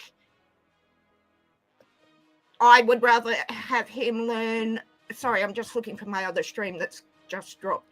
I would rather him learn from somebody like Darnold than Locke. Yeah. And he gets to learn from a coach like Ken Kubiak who helped teach Brock Purdy, so a lot of good things with that too. Maybe I'm being a little harsh, and yes, Milrow needs to fix accuracy. Yes, 100%. And perhaps I'm being a little unfair to him where he is now, given that he is a rookie. But we have had rookies, Charles Cross springing to mind, who I have loved from day one, and picked him 7 weeks before the draft at that 9th pick, that have come out and done well. Okay, Charles Cross compared to a quarterback, granted, 2 different things. Right. But look, if Milrow ends up being our quarterback of the future, I will come back here and you can say, hey, remember when you said, and I will own that. Well, look, I'm with you. I'm with you, Meg, because I'm not big on Milrow either. I've had a lot of the guys that I trust in the not just the YouTube space, but just the NFL space that have a lot of high hopes for what he's capable of bringing to a team in the future. Mm-hmm. And he absolutely is not a, first year starter. No. I'd be willing to say, I mean, third round is definitely early. But he probably would have got picked up if y'all didn't grab him. I thought fourth, early fifth. But mm-hmm. I knew.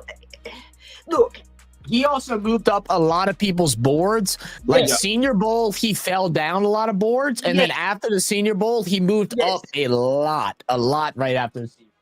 I think he was the only one that I looked at. Even the late rounders where I thought, what the hell was that? They were just picking. Right. Where I thought, I don't get that. As I said, I'm awake for 3.5 days straight. So usually around those late picks, I'm hallucinating and seeing through time. So I was like, that's the one people are going to have to hard sell me on. Yeah, that's fair. We all have those. It's not all with that. What up, T Dirty? How you doing, T? Said, what's that, Megan? What's that, Blaze? Hey, Jerry, no cap. T Dirty in the house. T Dirty, I was Jerry, what stream was it that I was watching the other day that T Dirty was on? I saw you on some stream, and I was like, it popped up on my For You page or on YouTube, or my home screen on YouTube, and I was like, is that Dirty? I was like, oh shit, let me go pop in there and say what up. How you doing, man? But look, I'm always open-minded with rookies because I think we could see something now in preseason. They play a few snaps at training camp and then blow you completely off the field. And Charles Cross has been the only rookie in the last 5 years I've gone, this is what we're going to get. Gotcha. I hope Milroe proves me wrong, and if he does, as I said, I will come back and say, hey, remember 3 years ago when I said this guy was a piece of... Well, I'm going to call you. Yeah. I'm going to call you. Call me out on it. Because... I'm going to send out an APP. And by the end of the season, when they got 7 wins, 10 losses, and I got them ranked at 21, I'm going to give you a call too.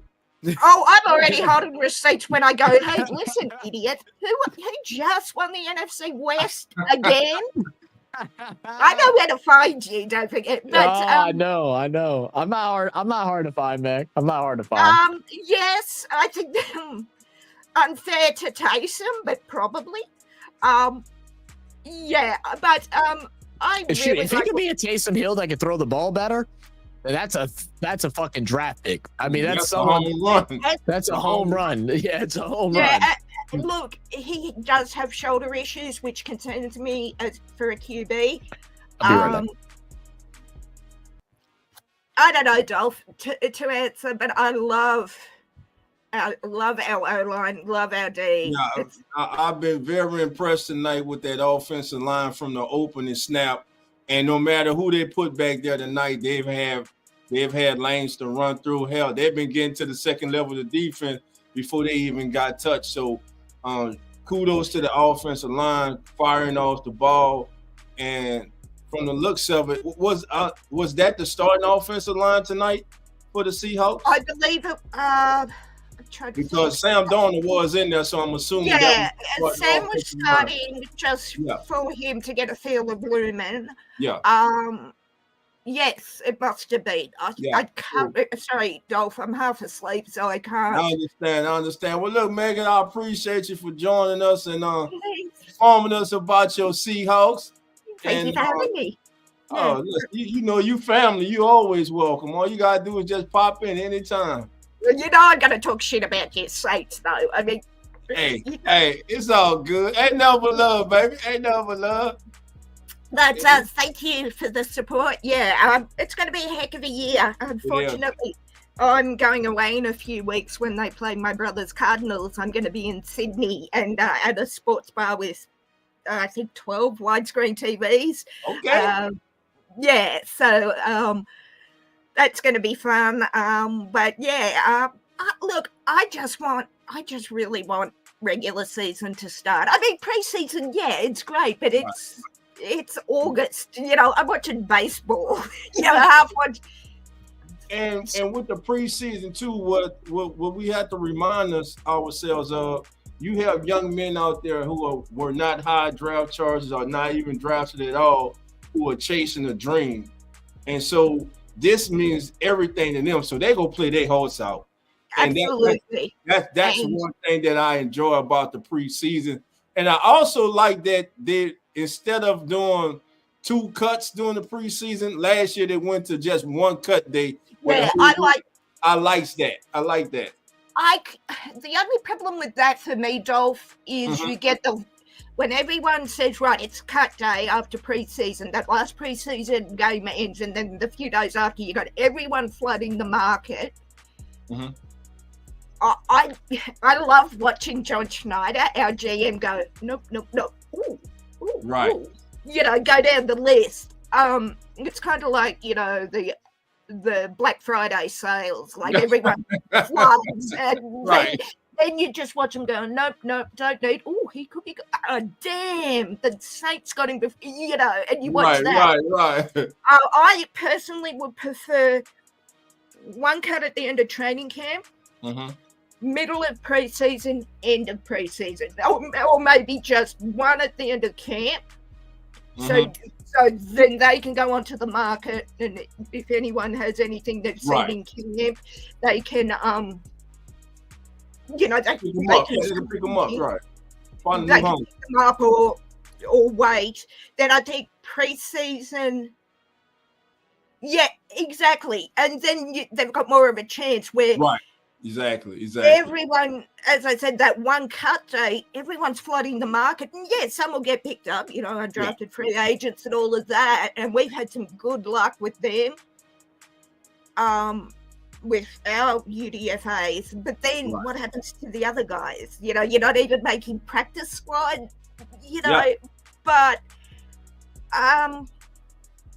I would like to see more starters play. I was talking to a Lions supporter friend of mine who was explaining how they used to have the 4 preseason games. And, you wouldn't start your starters on the first one. You might the second, third, and fourth and whatnot.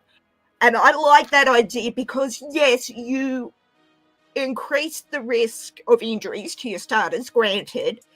But you're also ready to go game 1, where the Seahawks last year after preseason were crap for about 4 weeks because they hadn't clicked in. You know what I mean? Right. I believe it takes about week 5. Look, if you've done well in the draft and you've done your preseason, your work. Week 3 or 4. But remind us because showing on Facebook and stuff. But definitely by week 6, if you're not, if you're injured and your starters go out injured, and it's happened to us a few times, okay. But your squad should be ready to go, or as much as they can be by week 3, 4 at the latest, as far as I'm concerned. Got you. And Taylorhead says Cleveland got 6 quarterbacks. They do have 6 right now. Taylorhead, with all due respect, that's Cleveland and not a high bar. I'm just saying. Make it make sense, man. Yeah, but look. I know we're about to see. They don't even know if Dylan Gabriel is going to be good to play this weekend or not. Listen. So we might end up seeing a whole game of Tyler Huntley. Is how it may end up being tomorrow. I think they play tomorrow. Taterhead, yes. I watch all 32 teams regularly. They're never ready. My point is exactly. You have 6 quarterbacks in Cleveland, and now our practice squad could play better and beat them convincingly. It's not a high bar in Cleveland. But anyway, it's going to be a great season. Taylor had me talking a lot of shit anyway. Get into Taylor had talked shit about the Saints, and I'm pretty sure he's a Saints fan. Taylor just talks shit 24/7. Taterhead, I talk shit, fellas, and Taterhead, it's all good. Yes, Sanders. Now, that's something I want to ask you, fellas. What about Shedeur Sanders? Yes, he's injured, as Taterhead has reminded us. Mm-hmm. What do you think of that? I think it's mind-blowing, but I dislike the Sanders family. Not Colonel Sanders. Not the Colonel. I was impressed with the kid last week. Being a full-string quarterback, not getting many snaps in Taterhead. Hang on, Dolph. Yes, Taterhead. Joe Flacco can still ball, but how old is he? Flacco, if he is lucky, in my opinion, it's has foaming up maybe right now. 2 years left, maybe 3. You know, He's already overextended his play. His Taterhead, if you are counting on Joe Flacco to be your QB, I mean, yes, granted, Shador is your QB of the future and he is injured. If you are counting on Joe Flacco, my point remains that Cleveland doesn't have a lot left. Yes, you've got Shador, which is great. They got a report, guys, on TV now that the Browns are optimistic. They're optimistic that Dylan Gabriel will start tomorrow.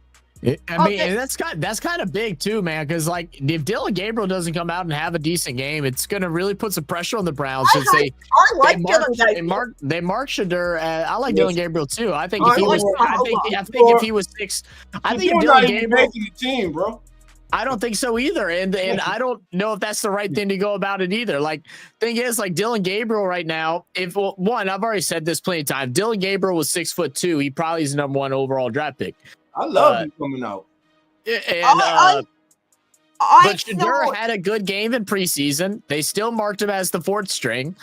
To be honest, I think Pickett should be the one that doesn't make the team. You can't drop Dylan. You can't drop Dylan. If you keep Shador when you drop the Shador later, especially after all the chaos and bullshit that's coming out about all of that, I think Pickett should be the odd man out, but they're not going to do that.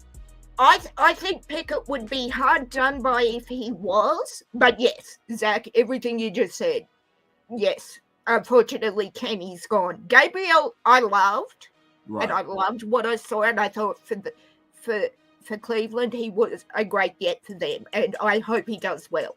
Joe Flacco, as I said, is not getting any younger, and if he is the one you're relying on, I'm not saying you're in deep trouble. What? But you're getting close. The playoffs 2 years ago. Yeah, and I still think he is a great player, Dolph, but he's not getting any younger. Shador, look, I don't like the hype, but the kid can play. I don't think anybody's getting any younger. Well, no, that's true, and I'm older than you. I'm older than you, so sit down and behave. Skylar, did you hear Skylar in the background? Skylar goes, "Oh yeah, U.S. definitely not." Like, shut the fuck up, Skylar. With all due respect to Zach, I'm 49 in December, darling. But yeah, to get rid of Watson, I think that would help Tater. Don't help him. They shouldn't have given him that contract. Yeah, right. It hurts if anything. It's all guaranteed. I'm glad they did. I'm kind of going to go with Tater on this one. I mean, but then Tater, the problem with that is then every team will come cap in hand going, well, you helped the Browns with Watson, so you've got to help the Seahawks with this player or that. So dangerous precedent to ask the NFL for help. Money. If they're going to pay it till you get your money, because they'll damn sure cut you. X-Ray Henderson. If it's guaranteed money, yeah, I guess full on your GM for making it guaranteed. We've done it a few times, and it's just Jamal Adams, Eskridge. I can't even say his name. Was the Jamal Adams era? Was it really that bad in Seattle, or was it that he didn't? Or was it that he didn't live up to the expectations that you all had for him? I think a little bit of A and a little bit of B, Dolph. I think, we have the 12s have such high standards, and if you're giving contracts, and I mean not just the 12s, any fan base, right, has their expectations, and if you're giving players those kinds of contracts, like as Tater said, the Watson contract, Russell Wilson's contract, those type of huge contracts, you want to see a return on the money, and if you don't, you're going to have fans screaming. I know in 22, I made the trip to Seattle, and good hurdle. I wasn't getting up at 3 a.m. to watch them at a 10 o'clock game in Seattle. I just wasn't doing it because I wasn't getting the return. So What time the games come on? I will get you a 12 o'clock. So I like to get up so I can have my coffee and be awake if I'm modding. So the 10 o'clock games are on 5:30 a.m. Monday here. Wow. Hey, Sinbad. Yeah, so I want to, if I'm usually up most mornings around that time, depending what time I've gone to bed. So it's not a stretch for me to go, to get up that early. Right. But if we're getting blown out by 60 points by quarter one, by the end of the first quarter, I'm out. I'm gone. But I know if I paid money, if I paid good money. Okay. Hang on, just let me check this. Rashad Smith making something out of nothing for the Chiefs. Yeah, that's right, Taterhead. Zach could probably be up for that for cricket. I know I stay up all night watching rugby as well. What I'm saying is, Meg's up more than I am. She's definitely up more than I am. If I am getting up at that time, good blocking. To watch a team consistently fail, I'm going to want to know why they're paying contract to players who aren't performing. Right. I don't mind if the players are worth the money, yes. Right. And then bring back maybe not even a Super Bowl, but are consistently edging us towards a playoff or making a deep playoff run. Gotcha. Yeah. Gotcha. And if they're not, I'm going to go to John Schneider or whoever your GMs are and go, what the f- are you doing?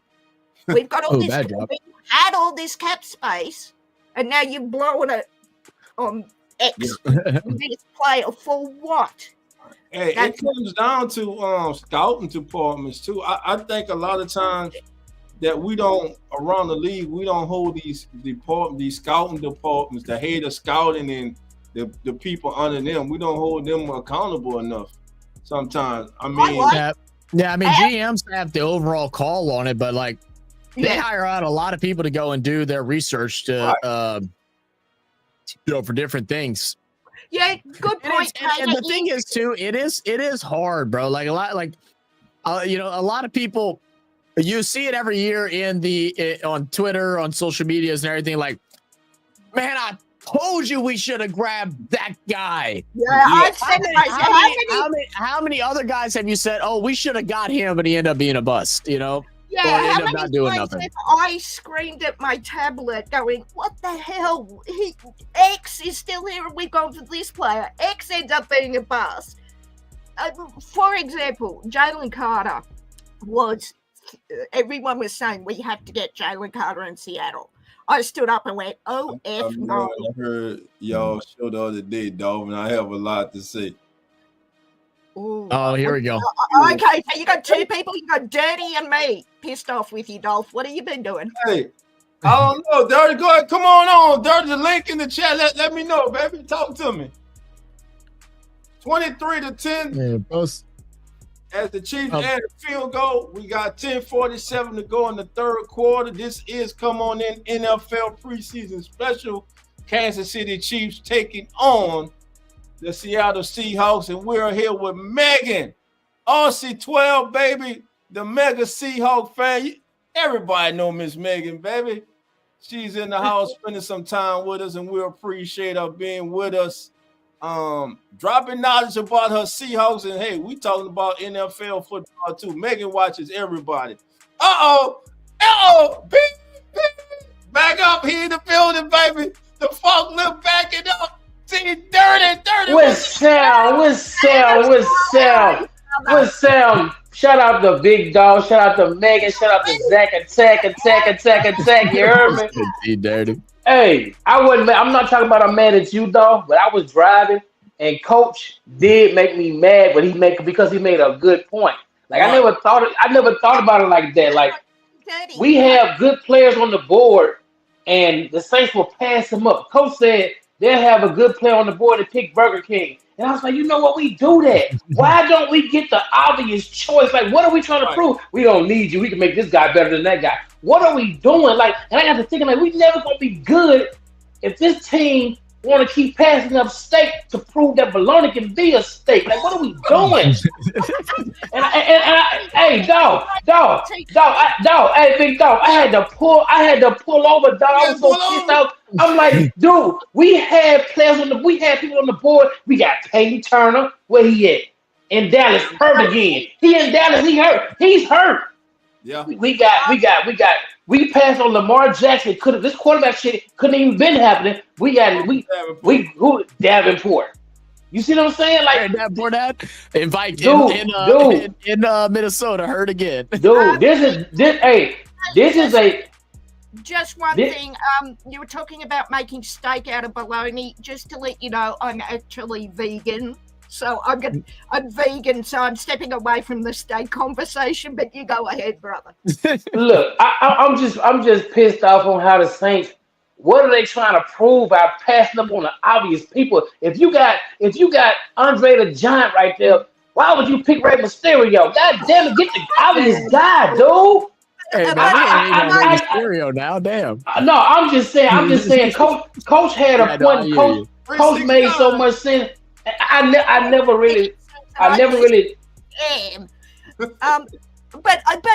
remember something we're always told that.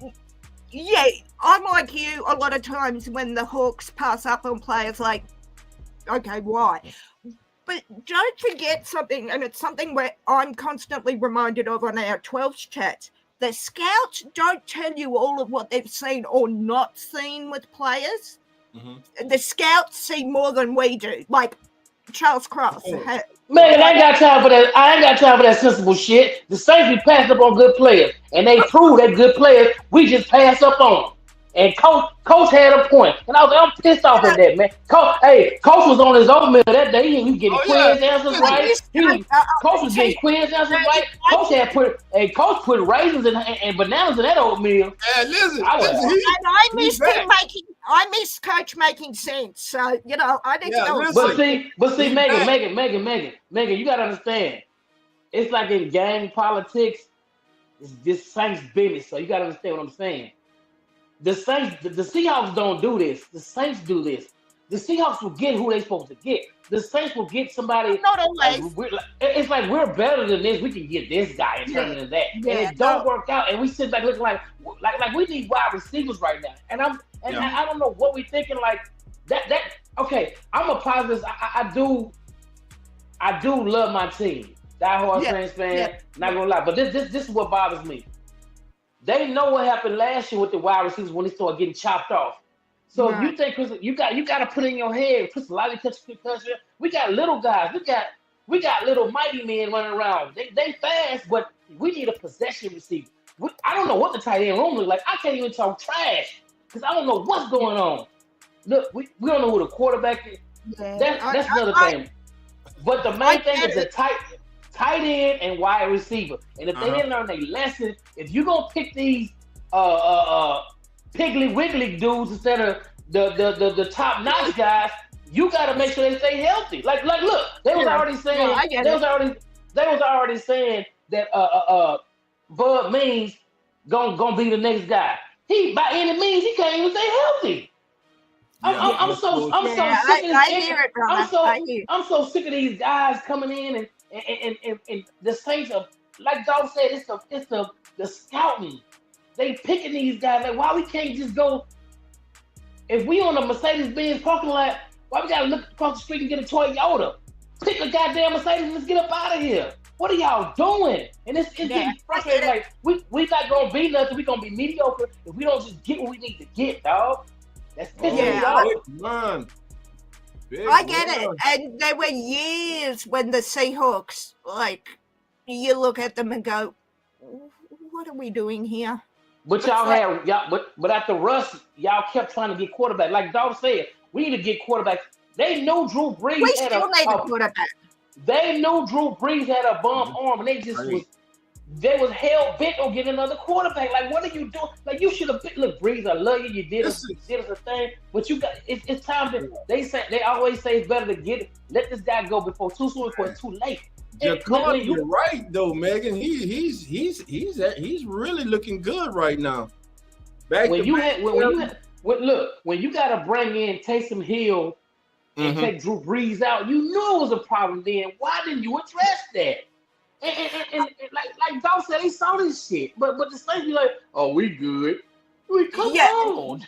The thing is, there's no long-term strategic planning, and it drives me insane too, Dirty, that it's one player, and then, okay, Drew Brees goes down, or Sam Darnold goes down.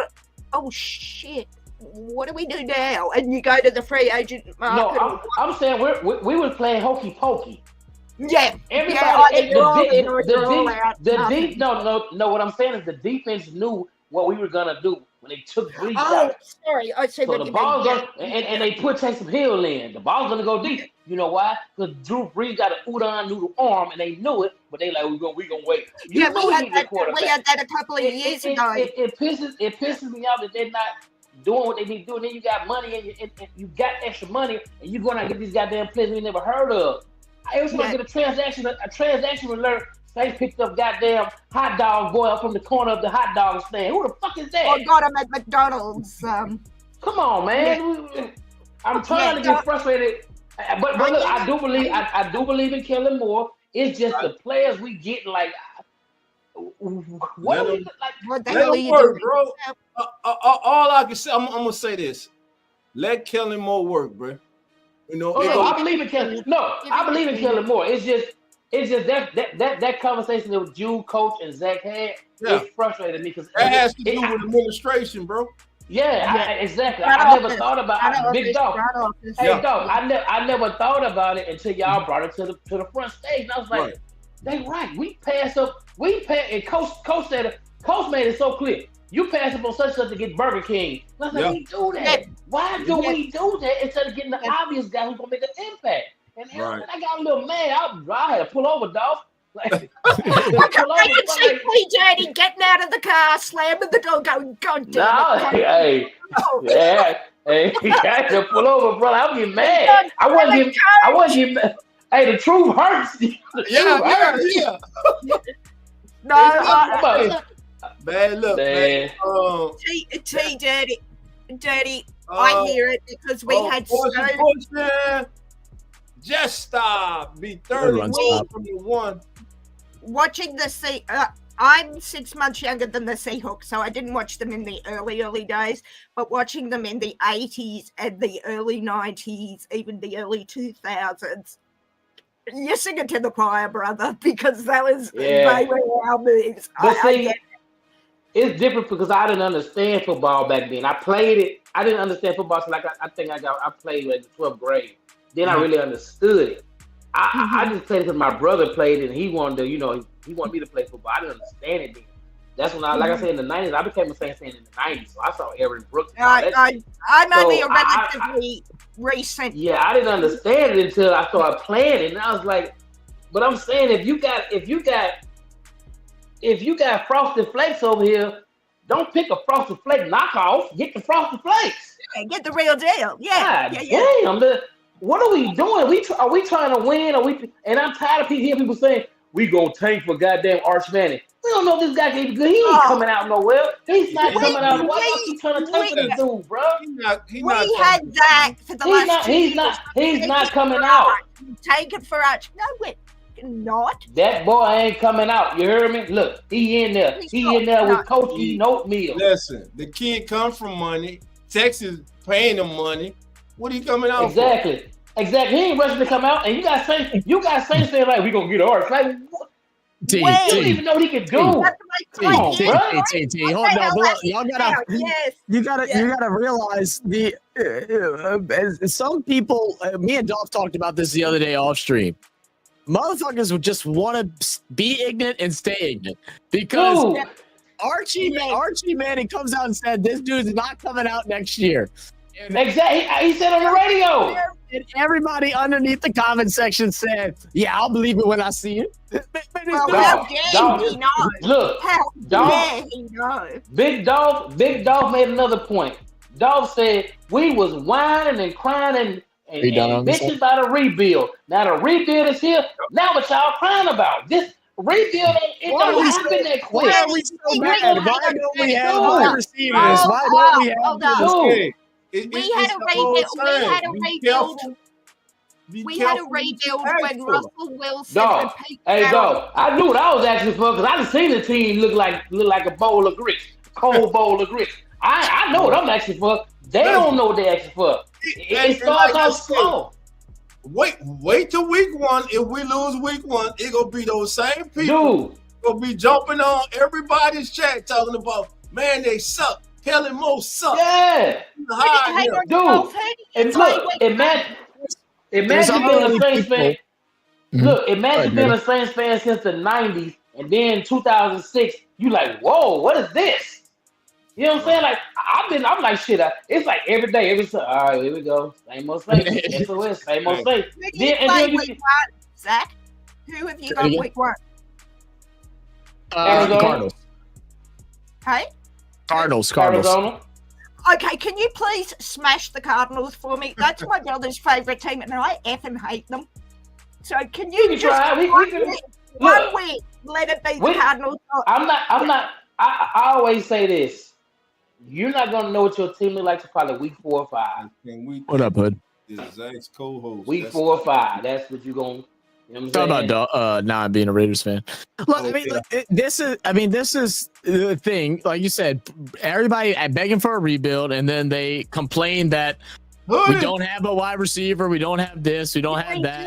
We're not built to it. We're in a rebuild, and then like you said with Coach Kellen Moore, there's already people that are like, I don't know what Kellen Moore's doing. Why is Kellen Moore giving them a day off of practice or cutting their practice short to go do a thing? Because we're in a rebuild, guys. This extra 30 minutes of practice isn't all of a sudden going to make us go from a 5-win team to a 12-win team. We did the rebuild after Russell left. We did the rebuild after Pete and Gino left. We rebuilt. But we also, I think, where the difference is from an outsider here as a Seahawks fan is You know what frustrates me about this rebuild? That we were rebuilding. So it wasn't a surprise to us that we would need to rebuild, and that's why it took so long to get Mike McDonald, who looks like my idiot brother. Although my brother can't coach football to save himself, but to start putting those pieces into place. So now we need a quarterback. Okay, we got Sam Darnold. For how long, we don't know. We got Jalen Milroe as our... So we're building, and so no one is like, oh my God, we need to rebuild. It's like, we're doing it slowly, so it's not like the same. Well, the thing is that the slow rebuild never was going to work here, because that would have required us to have given up on trying to get Drew Brees one more ring. And that's what everybody, and then the thing I think that makes me mad, and Dolph probably can comment on this too. The thing that makes me the most mad is how everybody will be like, well, the Commanders did it. Look at the Commanders. Now they were in the NFC Championship game last year. They stay in the top 10 of the draft.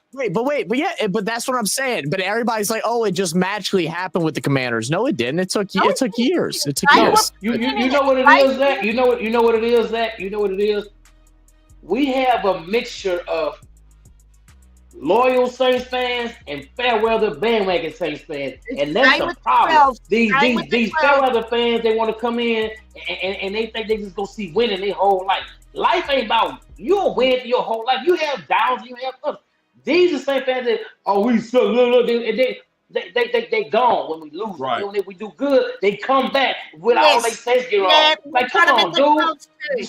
Rebuild don't equate to nothing that's happens fast. Rebuild is slow. The Cleveland Browns got talent on their team. They didn't have goddamn top goddamn picks in the draft for like almost how long, and they're getting better. You can see it because rebuild don't. One dude hit me up in one of my I be on TikTok heavy, right?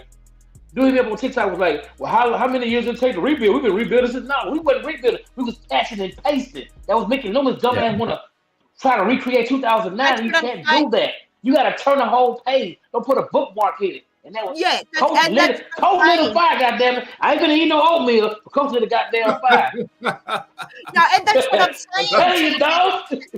Jay, that's what I'm saying. For us, when Russell wanted out, it was a shock. But but then we started looking ahead, and that's what teams don't realize they need to do for a rebuild. Is you need to look ahead, and we started rebuilding maybe 2-3 years ago with that in mind. So we got the new coach. Yes, we had to do all of the work with the new coach, but then we started. Our last few drafts have been better. Yeah, I'm at home, hoodie. I'm at home, hoodie. Ain't no fucking behind me, you heard me? I'm at the Hickey-Downs. What's Sam? I'm at the Hickey-Downs, you heard me? I'm getting paid while I'm here. Dirty, the thing you said about But Megan, this is with every fan base I noticed. A lot of fan bases want to see their team win this just for bragging rights. They don't even know football. They just want to brag. And it's like, you got to understand, if your team sucks, it's time to turn a page. And people want the shit to happen fast. It don't happen fast. Rip it up, throw it out. They want to try to. It don't happen that fast. They want to. When you say rip it up, they want to take the paper back together and try to still write on it. No, rip it all up and throw it away. Yeah. And I get where you're coming from, because we had a lot of 12s after Russell. When Russell left, or just before, it was Pete Carroll versus Russell, and the 12s literally divided. I was on Pete Carroll, Team Carroll, and I have been for 20 odd years. And and the fair weather friends left, and like, well, if Russell goes, we're going. Don't let the door hit you where the Lord split you. That's the person that follows the player. I don't follow the player. I follow the team. No, I don't either. I don't care about the player. And I'm not gonna wish you luck. I'm not gonna wish you luck when you go somewhere else. Hell no. You go somewhere else, you ain't a saint no more. Damn the hell with you, goddammit. I'm not like that. I will wish them well, but I will hope that Seattle beats them if their team ever comes to play Seattle. You want to wish him well? Go to Vegas and throw some coins in the goddamn lake. You want to wish him well for me. Here's what I'm going to say. When you look at a team that rebuilding, look no further than Detroit. Exactly. Good point. It took them 3 years, but what did you see? You steady every year. You saw them taking the next step, another step, and you was like, "Whoa, this team is cool." They hit on the quarterback. Jared Goff. Many people thought that Jared Goff was one of the worst quarterbacks in the league. I never did. I thought he was middle of the pack. He did take the team to the Super Bowl. You get a head coach that comes in, and that's what it's about too. If these guys don't believe in the man who's the head of the ship, they're not gonna play for him. Now you gotta believe in the system. Like you have to decide on a system and ride with it. Right now that I love is that Kellen Moore has all these players bought in, and I'm talking about the veterans. Mario Davis was talking to Kay Adams, and he was glowingly talking about. I saw that. Things that Kellen Moore has done, and what's funny about that. Kellen Moore and Demario Davis both were at the Senior Bowl together. And now Kellen Moore's the head coach. Hey, dog. Well, he likes everything that he's doing. He's so detailed down to the minuscule. Yep. You know what I'm saying? And that's why I knew he was different than Dennis Allen. When they talk about this man, he's so technical. He's so technical and pinpoint that I'll say I like Kellen Moore. He does stuff that's so different. I'm so glad we ain't got to hear that shit no more. Well, man, I'm so glad you got rid of DI. I'm tired of hearing chopping wood. Keep doing what you're doing. You ragged mouth. Keep doing what you're doing. Keep doing what we're doing. He had to go, bro. When he went and tried to apologize to Arthur Smith. Hey, dog. I lost respect for this man. Hey, listen. Let me explain.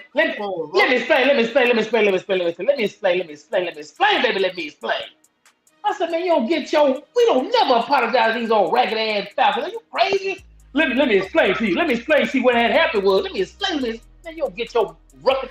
Come on. I said, you know what? You gotta go, my boy. You gotta go. Some of the funniest things I have ever seen regarding American. Hey, Megan, we got a player. We got a player for you, Megan. We gonna give you Isaiah Foskey, Megan. How about that? For what? We give you Isaiah Parsons. Nothing. No, But nothing. hang on. A handshake and a head nod, and you got it. I will say some of the funniest things I have ever seen in American football were Dennis Allen's press conferences. I don't watch. Damn, but Dennis Allen, nigga, we won't hear that mess. We like Minister Society. We won't hear. Oh, damn a cane. We don't even look at no damn cane. Yeah, Kane had told me when I saw the tape to the police. About these press conferences, I'm sorry. Damn, Dennis Allen. I'm going to disrespect him. Was hilarious. Would have me rolling on the floor. Like a damn neutral rat. Who you talking about? You are a loyal Saints fan, Hoodie. We will give you that. We will. Shout out to Hoodie Jew. Shout out to Hoodie Jew.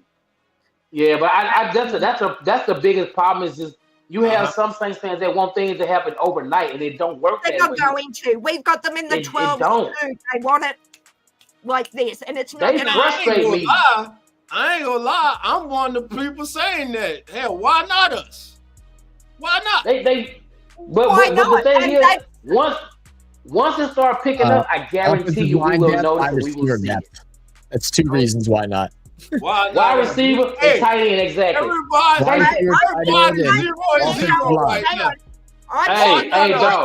dog. We 0-0, but I'm eyeballing the goddamn wide receiver room. We need depth, dude. And this is the thing. If they didn't learn from last year that wide receiver depth is important, they out there regular ass mind. And tight end. I'm sitting here enjoying the fact that my second team is blowing out the Chiefs. Thank the Lord we got them in preseason and not regular. So I'm just going to sit back and let maybe the dingo ain't your baby, Megan. Goddamn. I was going to say, you go, boys. My team's winning. You know. My team got question marks right now, so I don't really know. Yes, that's a good point, Nate. They're like the Packers fans, and I would even say Patriots fans in that with Brady as well. Yeah. Oh, they was very spoiled. They was very spoiled. You get so used to winning. But Brisky, don't let Brisky convince y'all that he has a point to talk. He's a Detroit Lions fan, okay? He's just started learning he just started learning what winning is about, and now he's gotten cocky. And that's another thing. All of a sudden, they wake up and like, ugh. This is what that fucking feels like. Let him enjoy it because the time will come when I will laugh at Lions fans as well as Saints fans. Oh, I said that too loudly. Excuse me. I laugh at Seattle fans till we put Seahawks in gumbo. Don't do that. Don't do that. Don't do that, Megan. Don't do that. I ain't gonna let you slide with the little slick shots. I ain't gonna let you slide with the little slick shots of my team. We like bird out gumbo. Beast Quake, Dirty. Must you care about that Beast Quake? I don't care about that at all. We put bird in that gumbo. Beast Quake ain't now. We talking about now. Oh my God. God. Listen. That was a bad. See, we had franchise. Dog, hold up, dog. Tell these fools, dog. Back in the day, if you had a Saints jacket, people would clown you.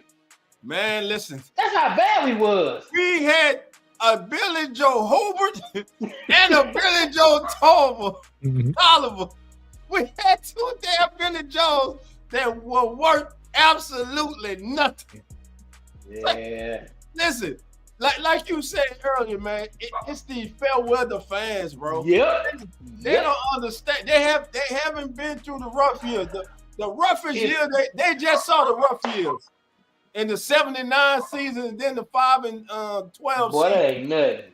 That ain't nothing, man. Ain't nothing. I mean, look, I'm one of the young guys too, so I don't remember much of the very bad, but I just remember my first 2 years following the Saints was Aaron Brooks, and I was just like, okay. I think my first Saints memory is whenever he threw the interception backwards, and I was like, okay. There we go. Can you imagine watching the draft and your head coach give up all your goddamn draft picks to one goddamn running back? Boy, my boy Ricky Williams now is a full blown like Jamaican Rasta, like Ricky- my boy, he Ricky- just be doing his shit. Ricky Weed smoking Williams. Yeah, Rastafari, man, that's my dude. He's so funny, man. I've seen a couple podcasts. Yeah, pictures of food, man. Yeah, he was doing his thing. Shout out to Dog, shout out to Megan, shout out to Zach, shout out to everybody in the chat. I'm about to go eat, man. But that I just wanted to bring it up, man.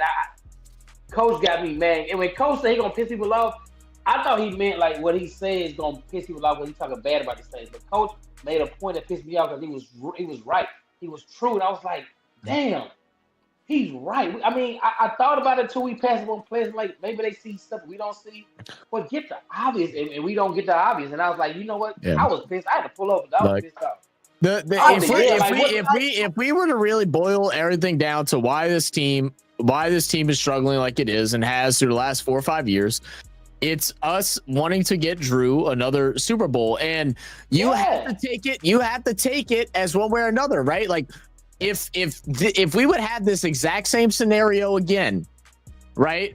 Would you be willing to try and get Drew Brees, best quarterback in our history of our game, a first ballot or should be first ballot Hall of Famer? Would you rather boot him out early to bring someone else in, or would you rather deal with it and just live with it? And like looking back, it frustrates me because I'm like, oh man, because we could be in such a better situation through these last 4 years. We probably have 2 years of off, and then we'd be back on the ball again. Exactly. Instead, now we're in a delayed rebuild for the last 3 years, which it was due to horrible draft picks and horrible coaching. And now we're starting the official rebuild, but we're starting from almost scratch. And it's going to be some years, but I know me as knowing how much Drew Brees did for me as a young Saints fan, watching him and everything. I don't know if I'd want to just kick him out the door. Like it wasn't like we weren't competitive. You know, I so don't kick him out the door. That's the thing. You didn't have to kick him out the door. You could have brought somebody in and let him learn up under Drew. And they should have done that too. And they should have done that too. They didn't even do that. They bring that player like what's his name? Ian Book. That's what I was saying. Book. Like, come on, dude. Ian Book. That's what I was saying.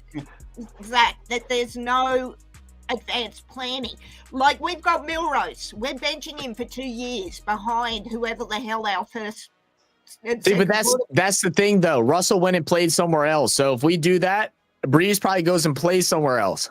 Well, it's a business. They ain't got time to go goddamn feelings getting hurt. It is a business. It is a business. That's what I'm saying. You make business decisions. So I would personally would have rather preferred to deal with this bullshit as much as I hate it right now than to try and kick Drew out the door like the Giants did with Eli Manning. Oh, the Giants.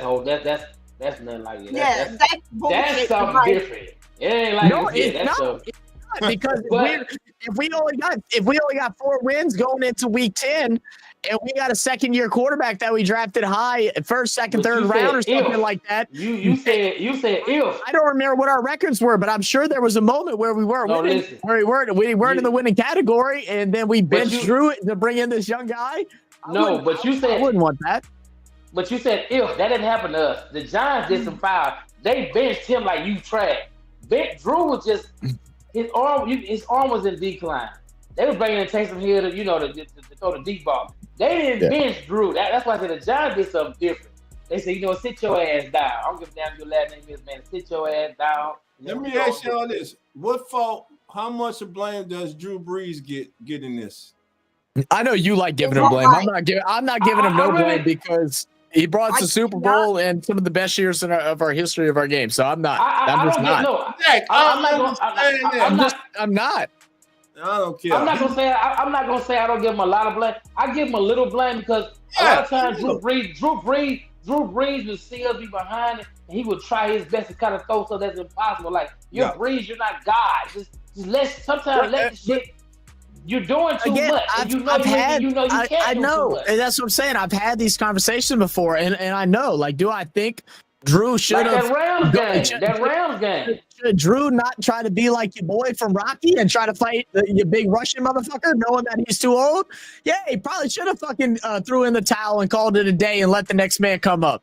But I'm not gonna tell Drew that, hey, bro, you need to retire. I'm not telling him. Like, I cannot You be ain't frustrated. gotta tell him. You ain't gotta tell him. That's why we got people that pay money, big money to tell you. The season that Drew was making the decision whether to come back or not, he was taking all summer until the rumors started heating up, and they got credible sources that Tom Brady was coming to New Orleans. I ain't want no Tom Brady. I don't care. And then Brady said, "Yeah, I don't want no Tom Brady. I don't care. Yep. I don't want no Tom Brady. I don't care. Dolph, if you wasn't no line, I'd dap your ass up right now. I'd dap you up right now. Dolph ain't love Drew, but and I shake my head. I wouldn't want no damn Tom Brady on my damn Saints team. I'm good. I don't give a damn. Give me goddamn Brady. I don't give a damn. Give me Brady. Give me the goddamn referee calls. I'll take him shit. Shit, we'll have 2 damn no boys now. Yeah, I'm good. I'm good. I ain't selling my soul to go get Tom. I'm good. You got Bucks fans coming out the closet. I ain't never heard from some of these Bucks fans in my life. They all of a sudden getting bold and brave. Oh, they didn't exist. Right now, they got the bragging rights, bro. They got the They do. They do. They do. Yeah. They got a top quarterback in the NFC. NFL, to me. I don't know about the NFL. Top 10, maybe. Nah, I like Baker. Baker one of the top quarterbacks in the league, bro. And think about this: the Browns ain't been nothing since he left. Remember, he's in the right system. Because Browns are jackasses. The kid got hurt. That's when they messed over him, and they got rid of the kid. And then when they got Watson and shit, them been downhill from him ever since. He goes to Carolina, but then he winds up and goes to Tampa Bay. Gets in the, like you said, Dirty. He got in the right situation, and that's what we got to remember. A lot of times, like I said, it comes down to finding the right situation at the right time, man. Yep. You could be one of the most talented players in the league, but if you're not in the right situation, you're not with the right coaches, you're not surrounded by the necessary and right cast of characters or supporting cast to help you, you won't succeed. Everything has to line up. Look at Sam Darnold last year. Everything lined up for Sam Darnold. So now Sam Darnold was the biggest fish this offseason. Sam Darnold. Yep. Was the biggest fish this offseason. You could be a square. You could be a square player in a circle organization, and that's what it is. Megan, it's like Megan. Take the name out of your mouth, for y'all's sake. Already in my bad books, brother. For y'all's sake, I hope y'all get the Sam Darnold from last year and not the one we saw from the previous 6 seasons. Well, you gonna be red as a tomato right now, goddamn. You gonna be red as hell if y'all get that Carolina Sam Darnold. We see that Sam Darnold. If the system don't work, he ain't gonna work. A lot of words last year with Sam Darnold. I had to get a kid his props. He was balling his ass off. You had to. Gino too. Yeah, he was on. Hang on, Dolph. Am I holding receipts? Where you and Zach had the Seahawks in your predictions and your takes on Sam Darnold? Am I holding 2 lots of receipts there?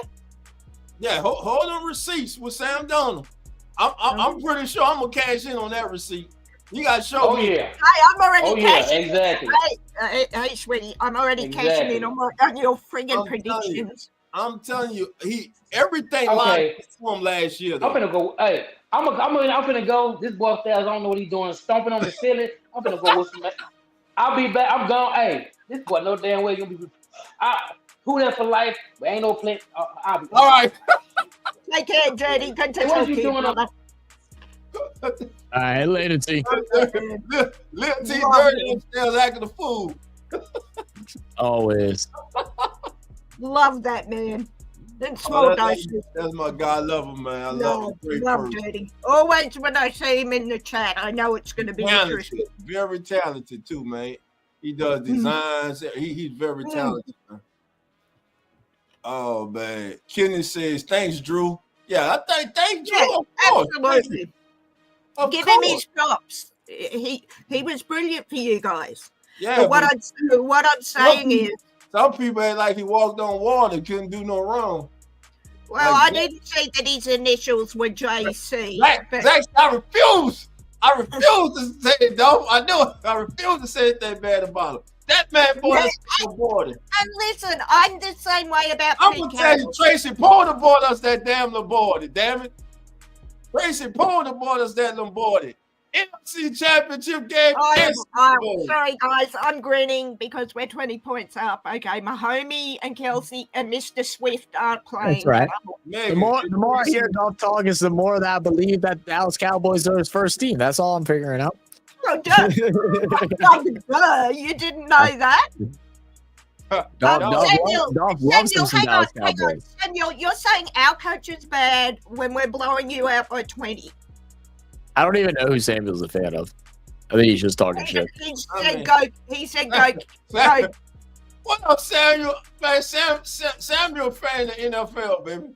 Yeah, I think Samuel, which is fine, but we're blowing the team out by 20. Okay, Mr. Swift and Mr. Mahomes. Oh, I'm sorry, I mean Mr. Kelsey.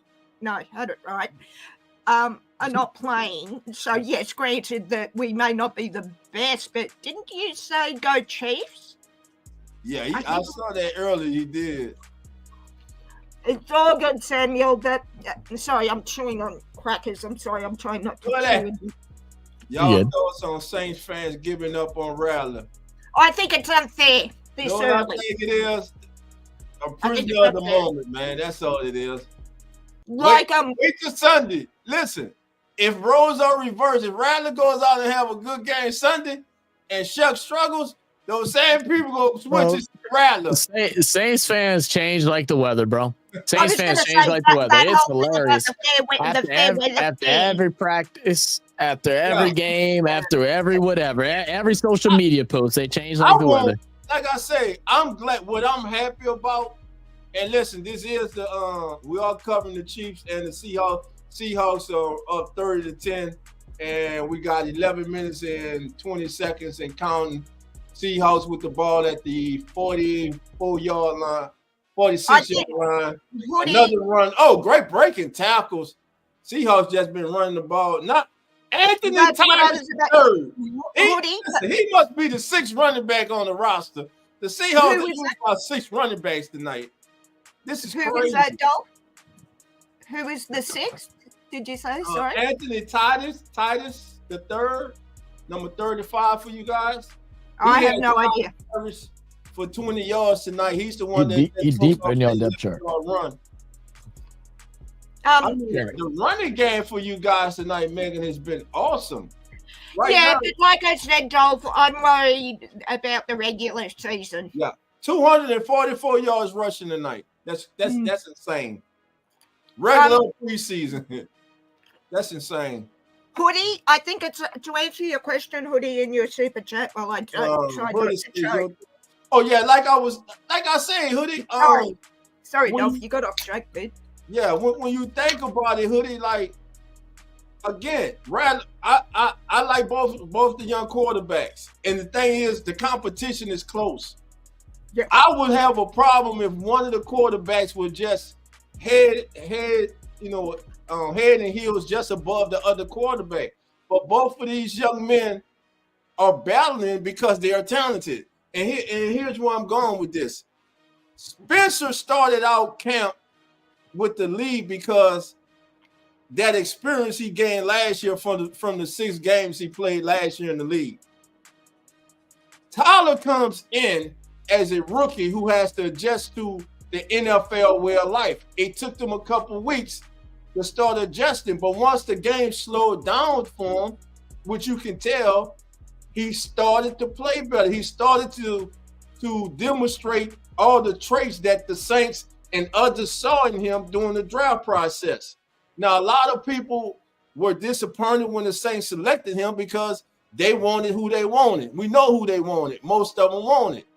And I wouldn't have been mad at it either, but I was at the Senior Bowl. I saw this young man up close and personal. Mm-hmm. I know this young man has talent. I know he can make all the throws. I saw him play at Louisville. Now, he has some things that he needs to work on when under pressure, like just throwing the damn ball up for grabs. But that's going to come with time. But Like I said in preseason, before the preseason, I believe, and I'm wishing for this, that when this competition is over, the Saints have 2 legit starting quarterbacks. Yep. Whoever doesn't win is still a legit starting quarterback. I'm disagree with that. My last point, Zach. Yeah. And don't forget what NFL Network's Tom Pelissero said this offseason. Other NFL executives, NFL coaches, and personnel around the league believe that Spencer Rattler is a future starter in the National Football League.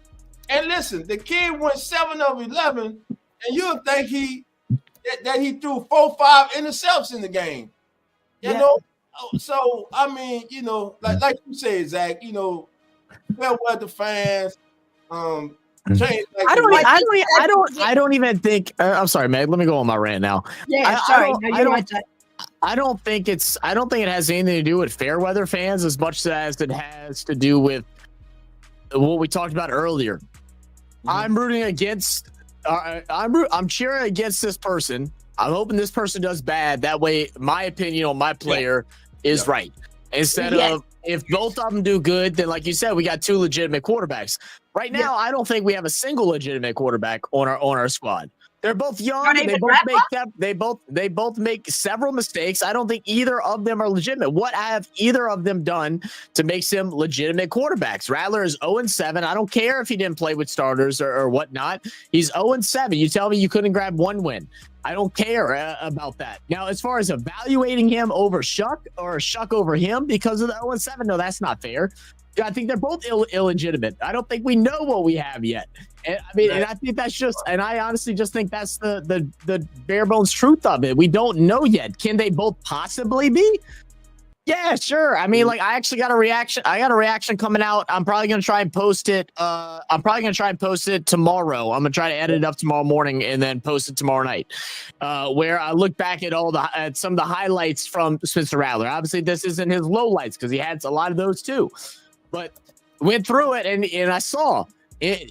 Him being able to move out the pocket. I didn't like how the coach kept trying to put him in these bootlegs where he rolls out and then has 3 seconds, 2 seconds to make a throw where he's running out of bounds. So he doesn't allow you to evaluate him as a pocket quarterback to be able to read the field. They did that strategically to make him look better.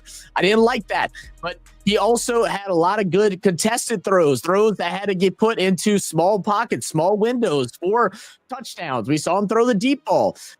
There's hold on 1 second. Someone's like, what? I was going to say, give Rattler it's probably fine. If it's more expensive, I wouldn't do it. I can't. I mean, it was better for sure. Cheesier, but you'd probably like it. Anyway, I'm sorry. I can't hate what Zach's saying, but. But whenever it comes to like them, I'm sorry, I got you off, Mega. I took my headphones off. No, you're right.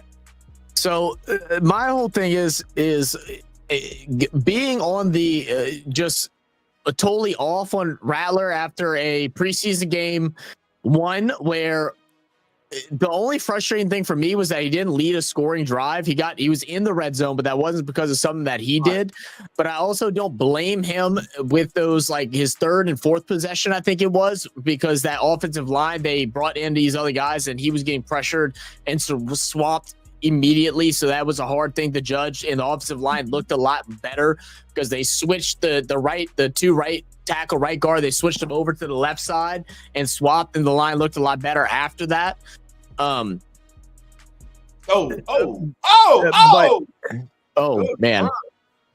Hey man, Jalen Milroe 3 for 3. He's 3 for 3. 3 for 3. Yeah, no, you can't be out on Rattler yet.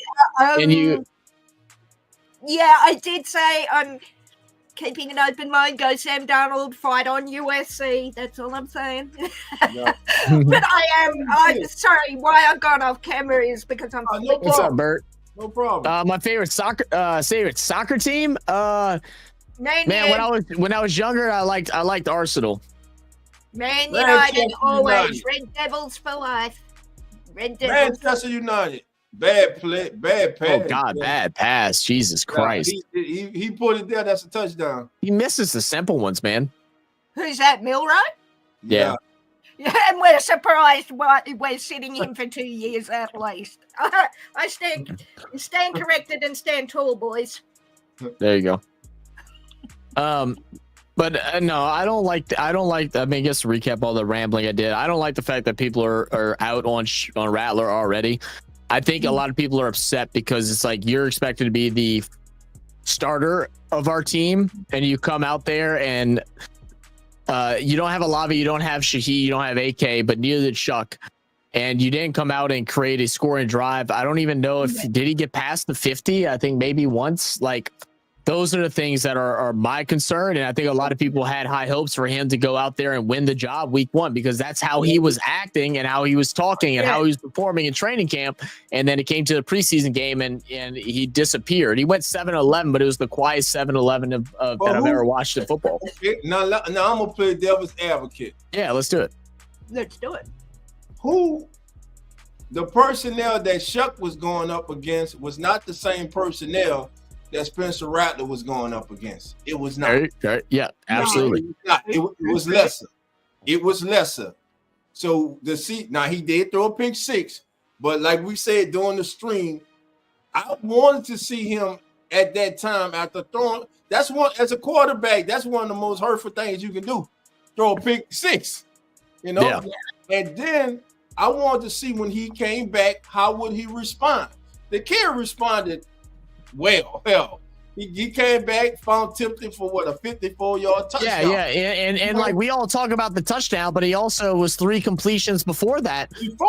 With good ball placement. Great ball placement. Standing tall in the pocket, not having happy feet. Going through his progressions. So he showed something. Spencer missed some throws. Spencer would have been 8 of 11, but the ball was tight in the hand that he just completely dropped. And that's one thing that I would like the NFL to look into, changing. If a receiver literally drops a ball that hits him in the hand, that should not go against the quarterback. Hoodie, he did not have us in scoring position twice. He had us in scoring position once. That other scoring position in 4th and goal, that is not on Rattler. Rattler did not do that. That was on special teams. Sorry, boys. I'm going to have to drop to go back to our Hawks Nest stream because it's getting in there. But I will say to Hoodie, I like Rattler a lot. I hope he does well, but taking into consideration what Dolph said, I would say Rattler is possibly a work in progress. Kind of like Milrow to a lesser extent. But yeah, I hope he does well. I agree that the fans hating on him early is unfair because he hasn't. Right. But if I think the fans should perhaps reserve their judgment.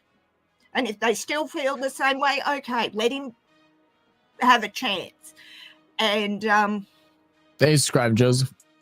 Thank you, Joseph. Yeah, give him a chance, and if he still plays like this, like a Drew Lock, dare I say it, I don't want to jinx him, but don't play nothing like Drew Lock. No, but if he should fall over that badly, then you're justified. I don't think anyone. I'm just saying, but I do have to get over to my other stream, fellas. Thanks for having me. Have a good one, Meg. Appreciate you being here as always, Meg. Have a good morning. Good afternoon. It is 25 to 3 p.m. 25 to 3. All right, guys. Take care. Right, thank you. Hoodie said, how do you think we got down to the goal line to attempt to score a muff punt? And I'm not hating on Rattler. That wasn't on Rattler. Rattler moved the ball, 15 yards? 20 yards, maybe? Rattler didn't get him down there, and I don't know if I would even consider getting a position for a 55-yard field goal as a scoring drive. I mean, those are missed all the time. But I'm with you in the fact that people are like dogging on Rattler too early. I think they absolutely are. It's one preseason game, and he had a bad one. I think people were expecting him to come out and show that he could get the starting position, and he didn't. Shuck did.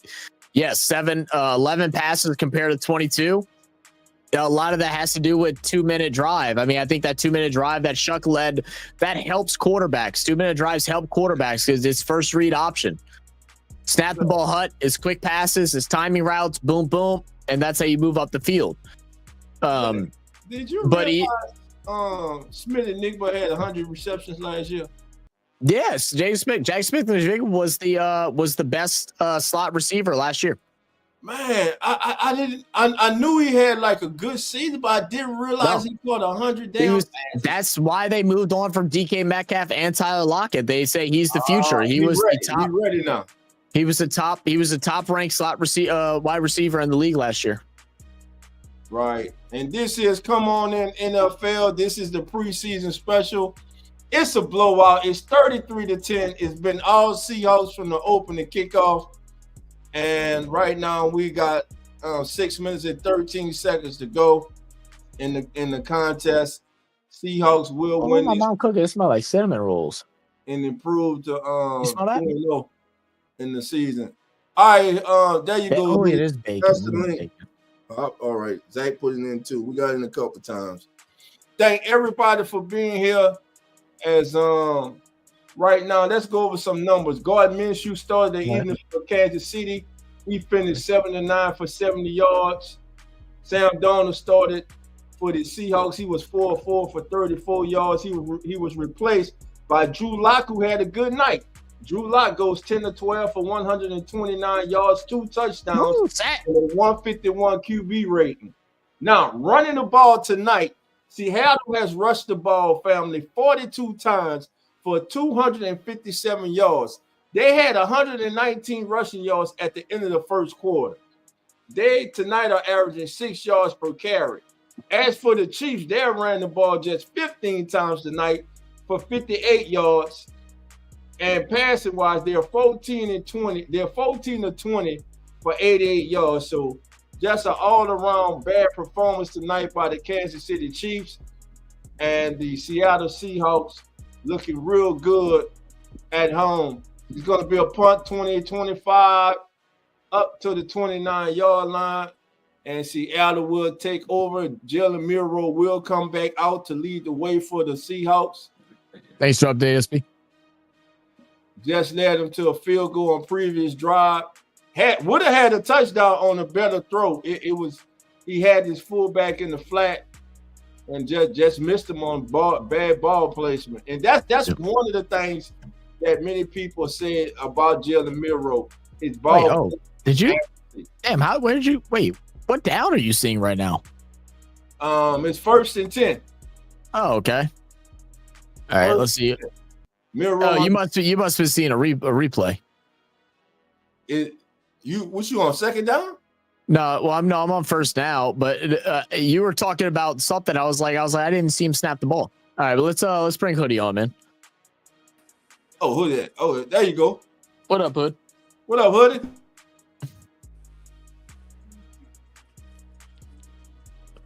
Hoodie don't want to talk to us, that bastard. Boro has Damian Martinez too, by the way. How do you draft so well? Dude, Boro killed his draft. Yeah, we can hear you now.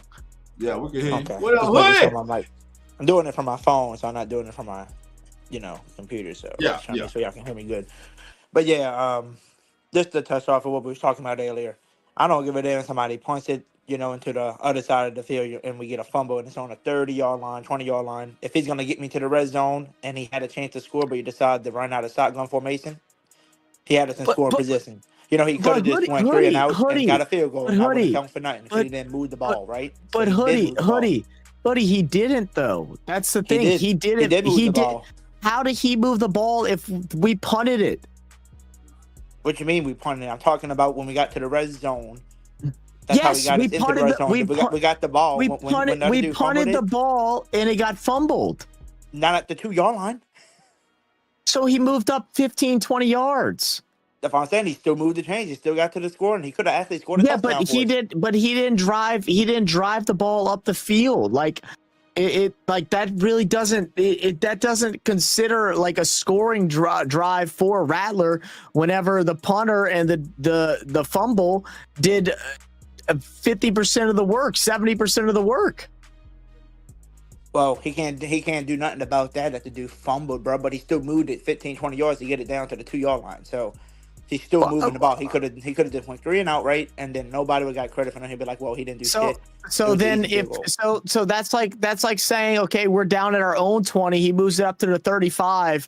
We punt the ball. Oh yeah, but he got us to the 35. So that's us pushing down the field. That's not pushing it down the field. If he would have converted on a touchdown, then yeah, sure. Yeah, he brought us from whatever 25, 30 yards out and he got us a touchdown, but he didn't. And he could have had us on a touchdown too, but somebody said let's hand it off from a shotgun formation while we're on a 2-yard line, but hand it at the 6-yard line. When you got to put it like this is the thing that don't make sense. If you're having a quarterback battle, you want to say who's the best quarterback for your roster. How the heck are you gonna hand it off on 4th and goal? When you should leave it in his hands to see if he can get it in the end zone for you, not hand it off. Oh wow, that's done right there. Our return for a touchdown. Second, the other thing I don't like is when somebody does get you down the field, but you still get about a 53, 54-yard field goal attempt, but you just want to see what your opponent's got. That's taking points off that he could have possibly got you as well. But he did. Wasn't Groupie not kicking? Was that why? The what?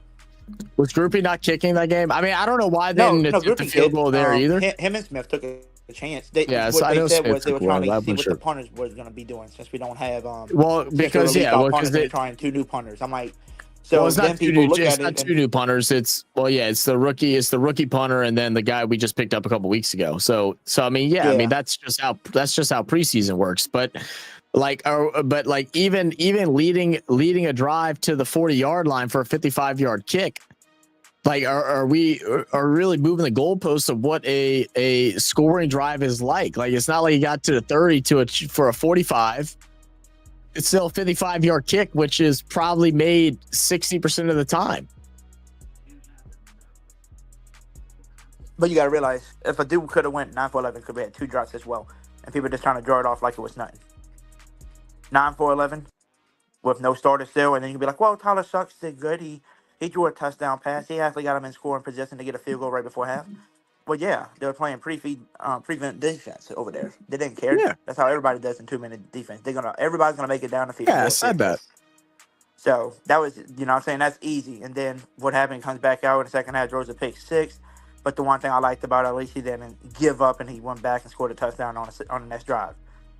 Which was, to be honest with you, that was some blown coverage by Herbert that was covering him. Mason Tipton was wide the hell open. Any quarterback would have made that. But still, I'm still giving him credit because he scored a touchdown. So at the end of the day, I still think Rattler is the better quarterback right now. I got to be proven wrong by Tyler Shucks. He got to. I just feel like I feel like the way that everybody else is trying to move the goalpost for Shuck, you're trying to move the goalpost for Rattler.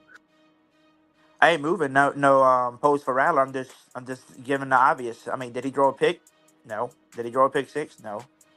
Did he throw the ball and did everything he had to do as a quarterback? Yeah. He could have scored in the goal line, but they decided to run the ball. You're not putting it in your quarterback's hand. So how is that his fault? Who would have known if he would have scored the ball there? Who would have known he would have? But at least you can say, well, he didn't score because of him. It was his fault for not getting open. Not finding a way to get it. But he didn't. He didn't have the opportunity. He said, "Let's just hand it off." So that's not his fault. I'm not blaming.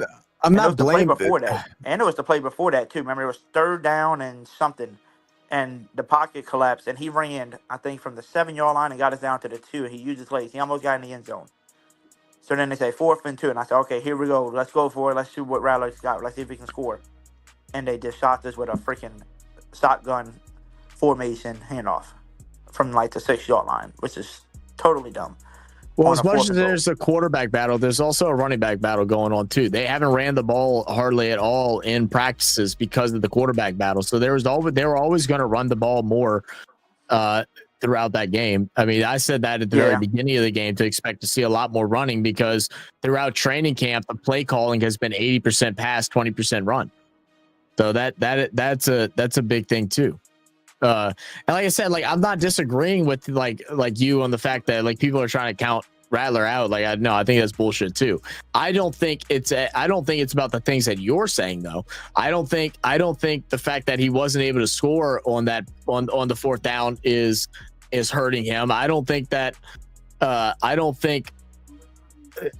more blaming how bad the offensive line played for, I think it was either a second and third or third and fourth series that was so bad to where there was nothing for him to do. And that got cleaned up and worked on a lot. They switched tackles and guard. They flip-flopped them. They looked a lot better on the opposite end. And then obviously they went down to a lower string on the defense. So like that helped. I mean, the other thing too, like we went back and watched the all 22, which by the way, man, I'm gonna get like I feel like just so y'all know, most YouTubers that cover sports and stuff like that, I feel like are gatekeeping this whole thing, and I'm just gonna go ahead and unleash it right now. If y'all are interested in watching all 22, NFL.com, go pay $15 a month, and you get the all 22 for the whole entire game of every single game in the NFL for $15. And you can go back and rewatch every single play and give a real evaluation on everything that's going on, whether it's O-line doing bad, whether it was a good throw, a bad throw, bad route. You can stop, pause, go back, and do all that stuff on the all 22 on NFL.com, $15 a month. But yeah, go ahead. Yeah, what I was saying was, I said when I showed, cause I did with me too, and you talked on it. I think they said Rattler had 28 total snaps, and I think Suck had 29. So they both had almost the same amount of snaps. But Suck drew 22 times out of 29 snaps, which means they only ran the ball 7 times. While Rattler, on the other hand, drew 11 times, but they ran the ball 17 times. You get what I'm saying? So when somebody's got almost double the reps to throw the ball, they do have a better chance of showing, okay, I'm better than this other quarterback. I felt like in the first, few drives with Rattler, we tried to run the ball to say, okay, what we got with the O-line, what is Kendra Miller, what's the other running backs looking like? But, once Kendra Miller kind of came out and Rattler came out, that's when they just started throwing the ball a lot more. I felt like they wasn't running anymore. They just wanted to see what they had in Kendra Miller, because almost every run play, I think, with Rattler in, it was always Kendra Miller running the ball, if I'm not mistaken. Yeah, it was Kendra, Clyde Edwards-Helaire had a couple, and Cam Akers had a good. I think had 5 as well. Yeah, it just sucks, like I want to see people, like, if you got a quarterback better, let's see what we got in our quarterbacks, before we get to the season start. And I get that, but there's also like, no, I mean, like we want to see that too, and they probably could have thrown the ball a lot more, but also, I mean, I have to go back and count them, but how many of those 22 passes was during that 2-minute warning when you're not going to run the ball? You know what I mean? I think the play. I think no. It was a. I think it was a handful. I mean, I can go back. I'll go back and look. Give me a second. Yeah, go back and look. I think it was only like 5 or something, because remember it was big cross routes to I think it was Kevin more than Austin almost every time. Let me see. I gotta find it. All right, here we go. Gamecast. Also, go ahead, though. The 2-minute drill is one of the easiest for a quarterback, because the defense cannot switch. Yes. And yeah, absolutely. The defense is trying not to give up the big play over the top, so they're playing a little looser, a little softer. But again, still Tyler Shuck gets credit for what he did. He engineered a hell of a job. And forget now, let's even go to Thursday. All right. He's put in a scenario where he has to drive the team down with 1 minute and 23 seconds to go in the joint practice with the Rams. They start off by getting a penalty, backed up 10 yards. He immediately comes back and hits 3 straight passes to get the team in the field goal range.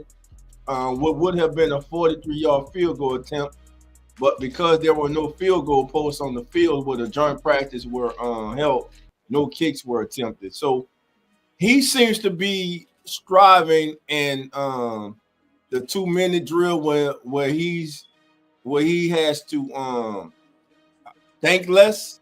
It was 10. So yeah, that's my thing with that, man. Listen, that 2-minute drill was 10 passes for Tyler Shuck. 10 passes. One was a spike. And I think I counted 1, 2, 3 4 incompletions. Yeah. No, I'm sorry. Three incompletions. One was a spike. So it was 10 passes, 1 spike, penalty and that 3 he incompletions, 6 for 10. The penalty he got was for was for that spike, right? No. There was a penalty earlier. That was penalty on Guidry, neutral zone infraction. But it was 10 passes. 1 was a spike, 3 incompletions. So he went 6 for 4 or 6 for 9 or 6 for 9 really is what he did in that 2-minute drive. Spike as a pass to me. Yeah. But just statistic wise, they count it as a pass. I believe they do at least. I have to double check that. They may not. I can't. They actually, you know what? I want to say they don't. So it probably was 6 for 9. So 9 of the passes out of the 22 came that 2-minute drill. So I think it really was. I think it really was. It was about the same. But Shuck may have gotten outside of that. May have gotten like 4 more passes than what Rattler would have on his regular drive. So if you discredit those 2-minute drive, you go look at all the rest of them. He had 13. So he had 13 passes compared to Rattler's outside of that one, outside of that 2-minute drill. So now you look at it like this too. If I'm the Saints, there's no point of trying to rush a quarterback in, because we've seen it all around where we've seen first rounders get drafted and wasn't used. You know what I'm saying? So if I'm the Saints, if you know that Rattler's been the better quarterback so far, and he's been looking really good with the starters, just keep him on there and give this young man a shot with the starters and let Tyler Shuck, get NFL ready. That's what I would do. What, Hoodie? You got to look at it. Tyler's picked up the pace. He to me, this thing is even now. And I'm not just talking about because of the game. The game just helped make it bring it back even. In the beginning, Spencer started out with the lead because he had that experience from last year. And so he started out with the lead. Tyler was about the first 2 weeks had the lead. Tyler was trying to figure it out. Once he started to figure it out, and you saw the difference, you heard about the difference. You start hearing people saying about how he was playing with more confidence, how he was trusting himself more. And he went out there this Sunday, and you saw that. And the same thing goes for the scrimmage Thursday. I'm going to go to Spencer. Spencer started off that scrimmage 8 for 8. Yeah, played great. 8 for 8. Tyler started off, I believe, 4 for 4 or 4 for 5. So they both started off good. The problem in the scrimmage was the offensive line, starters and backups, were getting whooped all day. So they were running for their damn life. Yeah. And like you said earlier, Zach, that's the major concern I got now. The O-line, wide receivers, and lack of depth behind the starting unit, offensive lineman right now. And I ain't scared about Sipkins though. Everybody's talking about and listen, I respect everybody, all the beat writers, got nothing but love for my brothers, but everybody just keeps penciling in Brandon Cooks as the number 3 receiver. Okay, he started doing something lately, but you saw that block? has not had a better camp than Mason Tipton. What people are doing, they're holding what Mason Tipton didn't accomplish last year. Last year, he got hurt after 2 weeks. We didn't even see him in a preseason game last year, and he still made the team. And yes, I was one of the ones who was disappointed in him, especially when the Saints played the Chiefs, because that was his opportunity to make a statement in all last year. But he didn't. But what he has proven to me is last year was not a fluke. This kid has come out here. He has balled his ass off. This is a new coaching regime with a new head coach who goes up to the podium and points out why this kid is just a baller and basically tells us he's on the team. So we have to make the Saints have to make the necessary moves. That's why I think do it again. Going to have to add depth after cut down date, or they might make a trade before. they got to get some more experience and better talent on the offensive line. Hopefully Trevor Penning can be back for week 1, but we know those turf toes. Oh, he ain't gonna be back for week 1. There ain't no way. Are real funny. So I'd be surprised if he's back by week 3. If I'm being completely honest, with dealing with it in the past as well, if he comes back week 3, I think that's a good thing. But I mean, it all depends on the severity of it and all of that too. But man, turf toe as a big man like him and how he moves. Woo! Oh yeah. Just to let everybody know, the final score tonight, 33-16, Seahawks over the Chiefs.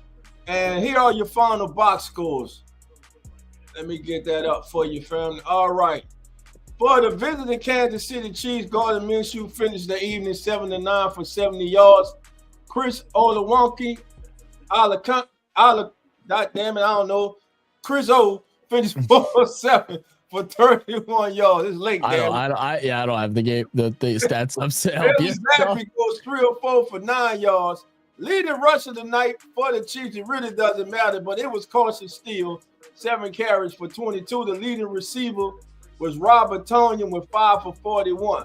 Now, for the Seattle Seahawks, Sam Darnold was perfect on the night, 4 for 4 for 34 yards. They really didn't need any passing tonight because they ran all over and through Kansas City. Drew Lock was 10 to 12 for 129 yards and 2 touchdowns. Jalen Milroe was 3 or 5 for 46 yards. On the ground, they had 5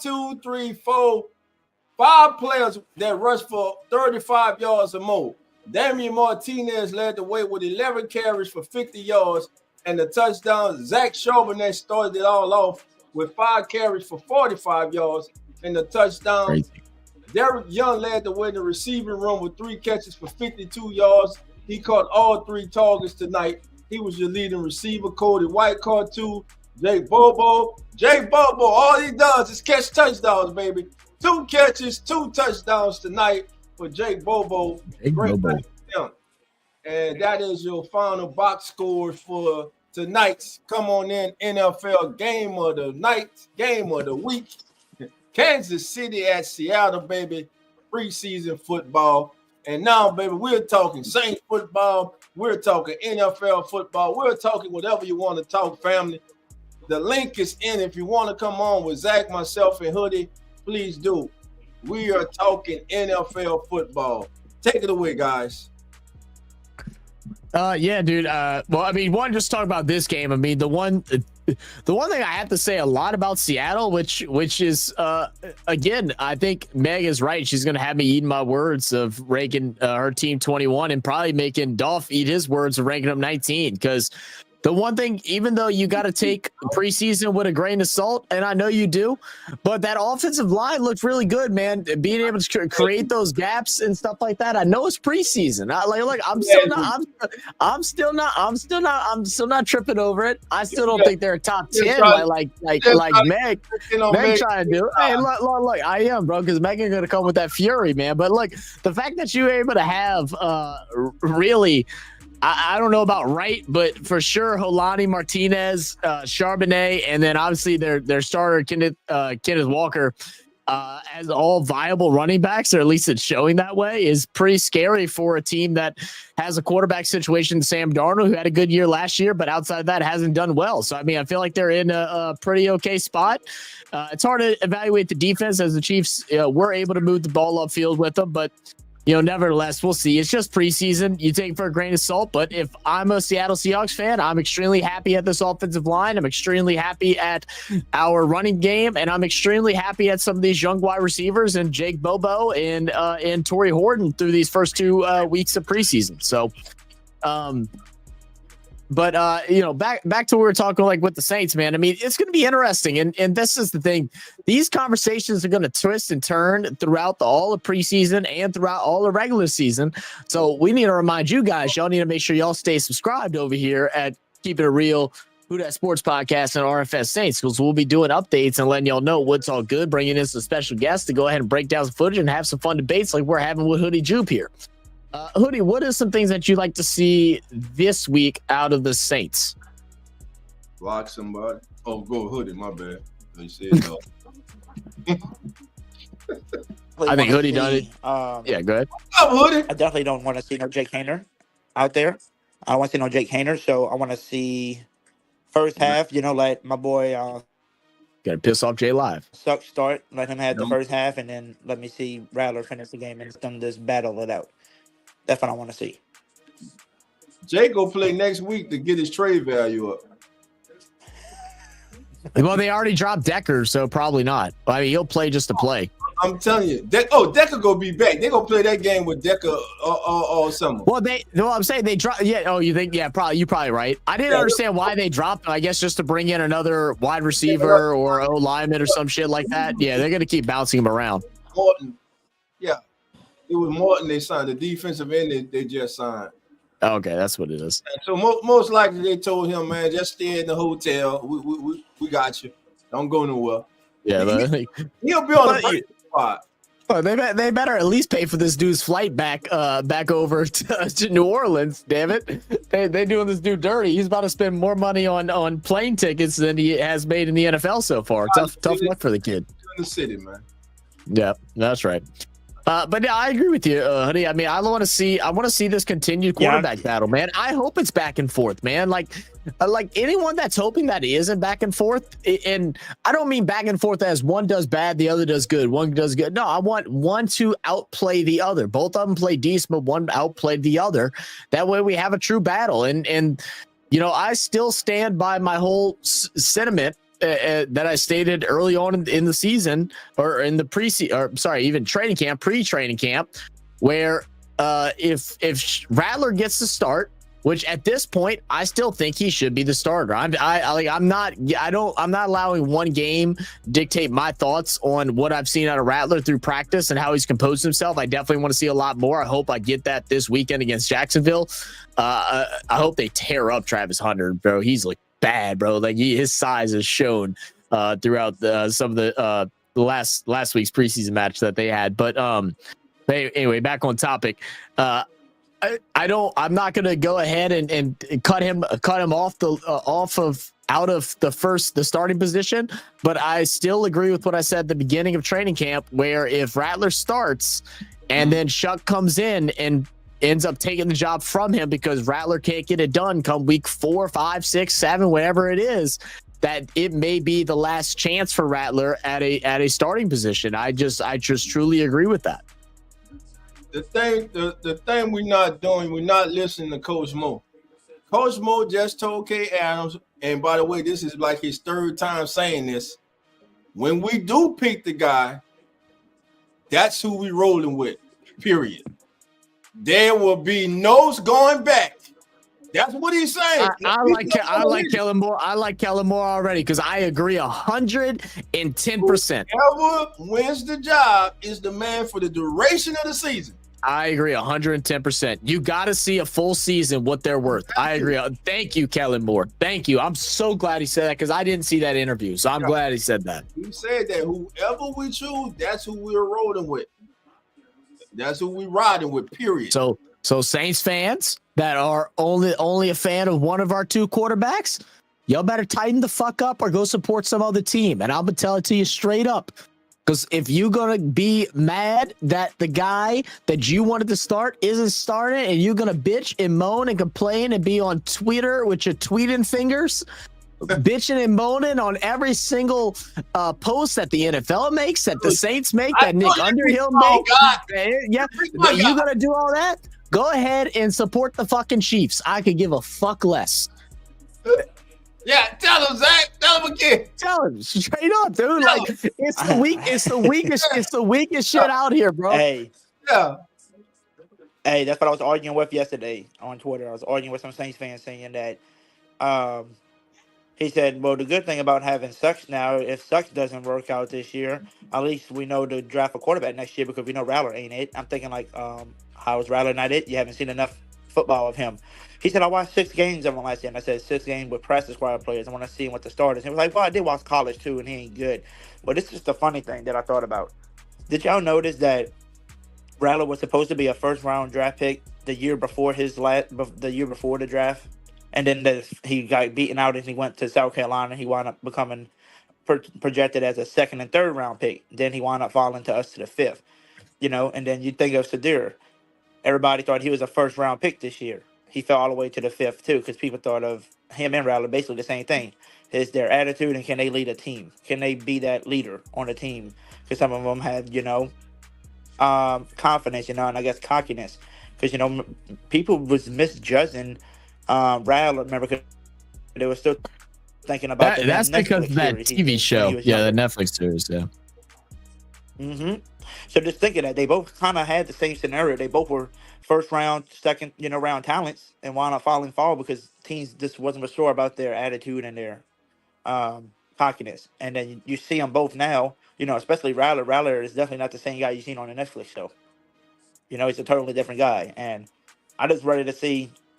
I want to see Rattler with a full starting cast for a season if I can really judge somebody. But then again, if Sucks beats him out, I'm not gonna be over here saying, "Well, this sucks." I'm gonna be cheering him on, thinking he's the next Drew Brees, because I'm a Saints fan. I want him to be successful. I don't care who my quarterback is at the end of the day. But I want to see Rattler get a fair chance because he didn't get a fair shot. You can say, "Well, he started last year." He did, but not with the starters. So I need to see him with some starters. Hey, Hoodie, was it your list, or did you just say, "Well, this shucks"? Yeah, definitely. I don't know. I really don't know. I think it just came out like that. What up, Jerry? Shuck.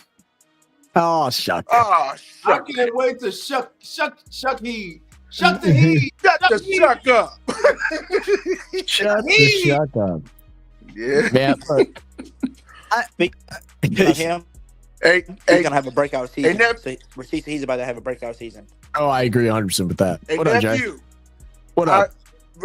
man, after what you were saying, I am with you 100%.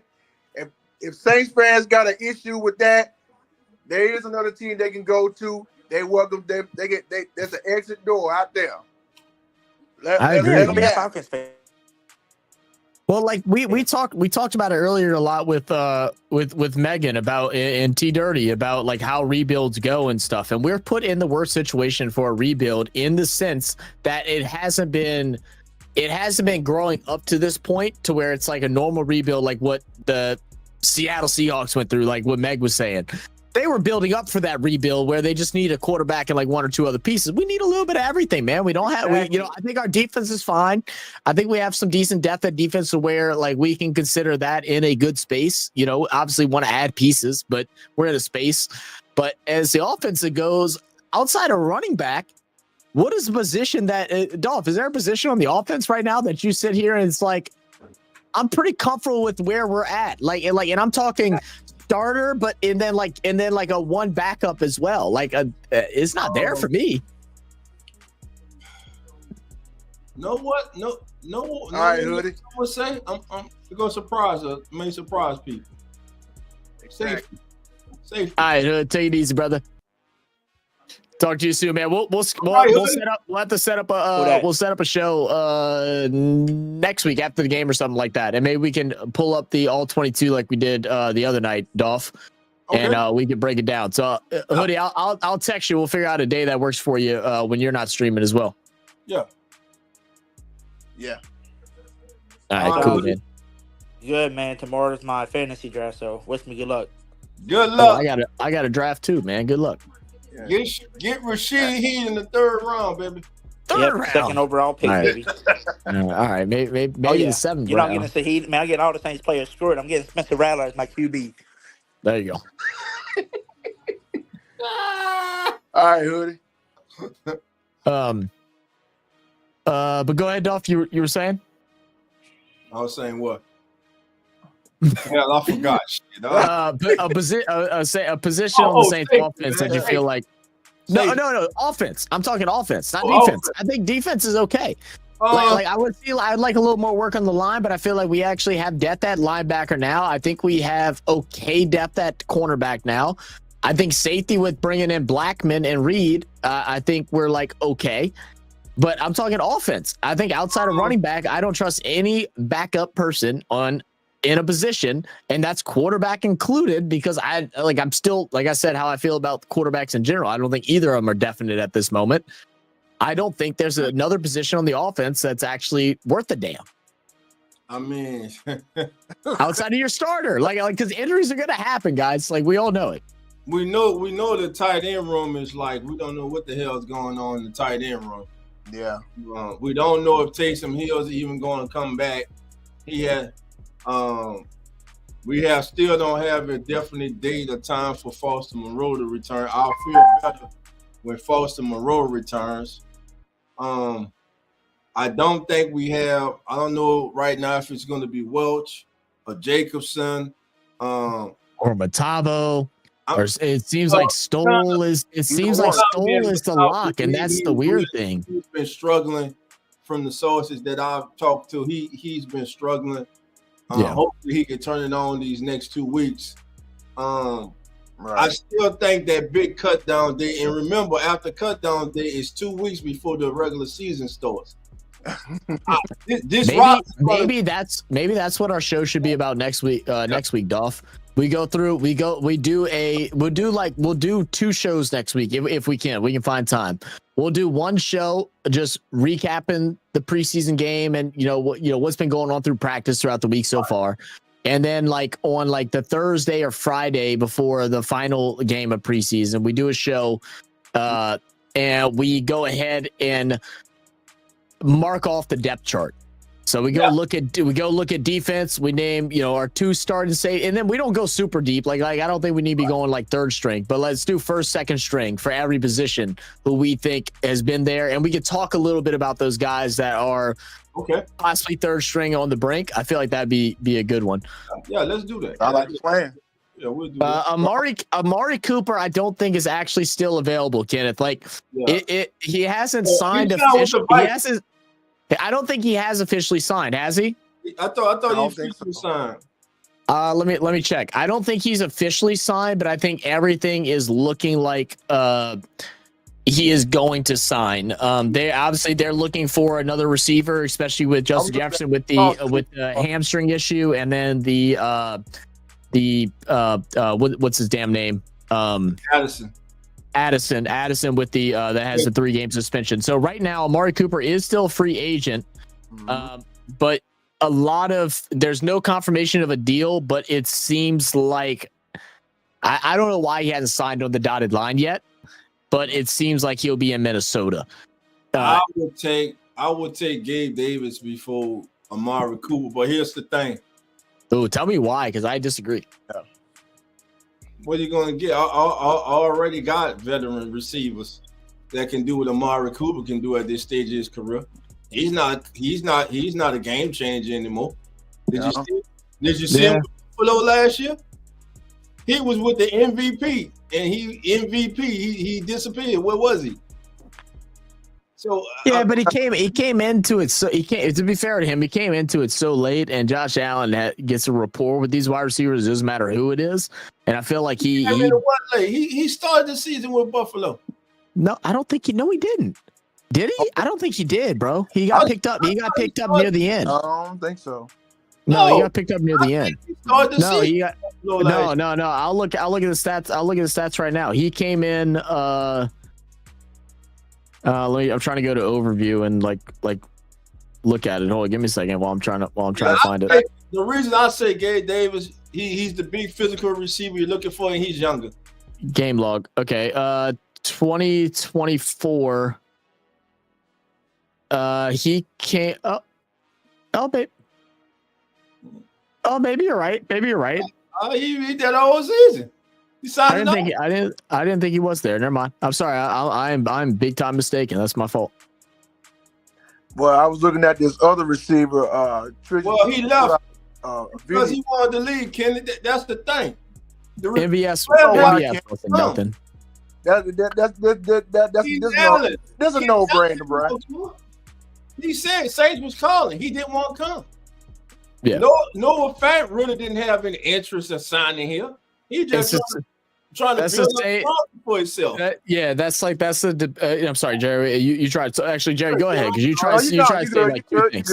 No, we interrupted you twice. Go ahead. Oh no, you go. Y'all good. Go ahead. We good. We'll get back to that in a second. Go ahead. No. What I was saying, I was looking at this receiver Trace, shout out to Trace. He put out a video earlier today, and he was talking about this wide receiver from the Chiefs, Justin Ross. I think they were looking at, he was like 6'4", 225. And yeah, that's so from the you always Chiefs. talk about you need a big body receiver, and I think with Bud Means out for the season, you still need a big body receiver to alongside with Chris Olave and Shaheed and Cooks. And I think and if he's still out there as a free agent, I think the Saints need to. I think they say he brought him in to for tryout. I think, and if that works, he could be an addition to that wide receiving room. So I'll say this, and I'll let Dolph go right after me. Well, what I was gonna say before, which I guess ties in with this, is that everybody's like, why are we not signing a veteran wide receiver? Why aren't we going after Keenan Allen? Why aren't we going after, we should have grabbed Noah Fant. We did. They don't want to come here, guys. Look, the fact that we have good food is not enough to sell somebody to come and play in a New Orleans Saints uniform. It doesn't work that way. The thing with Justin Ross for me is, what has he done? But that's where we're at as far as signing. We're taking a chance on guys that have been overlooked, and Justin Ross is probably a good one because they've had their favorable weapons over there in KC. So maybe he was one of those that was overlooked. So you go ahead and bring him in and then see how it goes out, because we don't have anything secured. The fact that we're talking about with the New Orleans Saints, we're talking about Brandon Cooks. We're talking about Mason Tipton, who hasn't shown anything in an NFL game yet. We're still talking about Bub Means. He's hurt now, but we've been talking about Bub Means. But what has that shown anything about us? Don't listen to Brisky. He's a Lions fan. He's listening to Amon-Ra St. Brown's brother. Just ignore him. Sometimes you just got to ignore Brisky. And then we're talking about Pettis and Kevin Austin Jr. That's who we're talking about right now. I'm ignoring that comment the whole time, Zach. Yeah. He's just trolling. He's just trolling. I know. But yeah, like Justin Ross, I wouldn't mind having Gabe Davis either. He gives you a little something. I didn't really see much out of him from Buffalo outside a couple deep passes where it was like he would have a couple deep passes every 3 weeks that would make him look like a star. But I think he is in the same boat as a MVS. So it's like, you can bring him in, but he's the same thing as the MVS. He's going to give you a couple deep balls every now and then he's going to be like, oh, yeah, that was really good. But I guess that's what you asked for in a third wide receiver, right? I don't know. How would you evaluate looking for a wide receiver, Dolph, right at this point in time? I just want good football players. I really don't care. I'm kind of over that size stuff. Like if you can play football, you can get open, you can catch the ball. I don't care, man. It's the NFL. Well, I wasn't even talking about size. I was more talking about like his usage. Like he just wasn't used anywhere else. Like he was a one-trick pony, a deep ball. That was his one-trick pony. Davis? For the most part, bro, it was a deep ball, and then it was a play over the middle where he make one miss. It wasn't like he had consistent hands. Yeah. But that's what we do though. We like, it's just not us, it's every fan base. Yeah, that's true. Somebody gets caught, and immediately everybody jumps onto Twitter, X or whatever. Man, Saints should sign him. Chiefs should sign him. Ravens should sign him. Mm-hmm. Why? Do they fit what you're doing? First of all, do they fit in the locker room? We always overlook it. Do they fit in the locker room? First of all, what kind of character do they have? Secondly, are they still a good football player? Is the system that they're coming from, was that system not sufficient to their skill set? Yeah. And you know what? I'll agree with you that because I just called myself, and I'm going to call myself out on doing it, on pigeonholing a player based off the skills that they shown on one team. It's the same thing with basketball, where we look at certain players as the one-trick pony, just shoots a three or just rebounds, but then they go to another team, and then they can do a little bit of all of it. Right. And it's kind of like that with wide receivers too. So I'm gonna catch myself on that, and that was wrong of me without studying tape because I haven't done no tape from I Davis. got to catch myself. And guess on who? I say last night, Velus Jones Jr. Because when he came, a real shot. I read everything about him in Chicago. How he was a 3rd round pick. How he had fumbling problems. How he just failed miserably. But since the kid has come here, I see a kid that could be a huge asset. That could do a number of things for you. Special teams, running back, wide receiver. And to me, I believe he's one of those players that can kind of take some of those Taysom Hill things that we're going to miss since we don't have Taysom. And he can possibly do some of those things. Right. You know, but so that's a person I have to eat words on. You know, because I was not expecting much from the signing with him. But this young man came in and he's bowed his ass out. He has a legitimate chance to make this team. Yes, that's all. Yeah. And that's what goes back. That's what goes back to. I'm sorry, Dolph.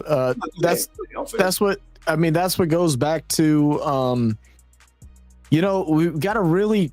We got to really trust our scouting team, and I know that has been something that. Yeah, exactly. I wanted to jump off a ledge saying it, but like we're at that point. We do have to trust our scouting team and how they evaluate players and how they think we can fit this scheme, because we're not going to go grab like I said, obviously we're not grabbing Keenan Allen. He's already signed with the Chargers. But like we're not going to go grab a guy like that because they're not going to want to come here. So we got to go in and dig deep and find some of these guys that have been in the league for 4 years or whatever, that have skill sets that didn't work out on the team that they were on, but maybe they could work out on ours. I mean, we're in a weird situation. We're in a dark spot. Like, I don't think maybe we find a diamond in the rough. They end up being a difference maker. We've seen those across the league throughout, all the time of us watch football, guys that have went to one team and look like shit, go to another team. And all of a sudden they're like, oh shit, these Pro Bowlers, all pros, all this stuff. So, we're not going to go get no big name. We're just not. It's just trying to figure it out, man. We're in a weird spot. We got to kind of we got to kind of roll with the punches at this point. As frustrating as it is to admit it, we're going to have to do that. We're going to have to find some diamond in the rough on our squad and through free agency that we're going to sign for cheap that may have been busts somewhere else. And I like that we're bringing in a lot of different guys to come and try out.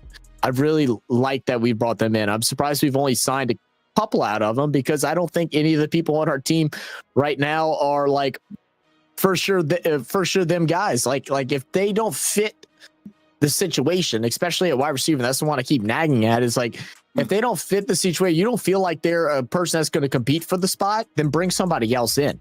It's like Peoples-Jones Jr. Why is he still on the roster?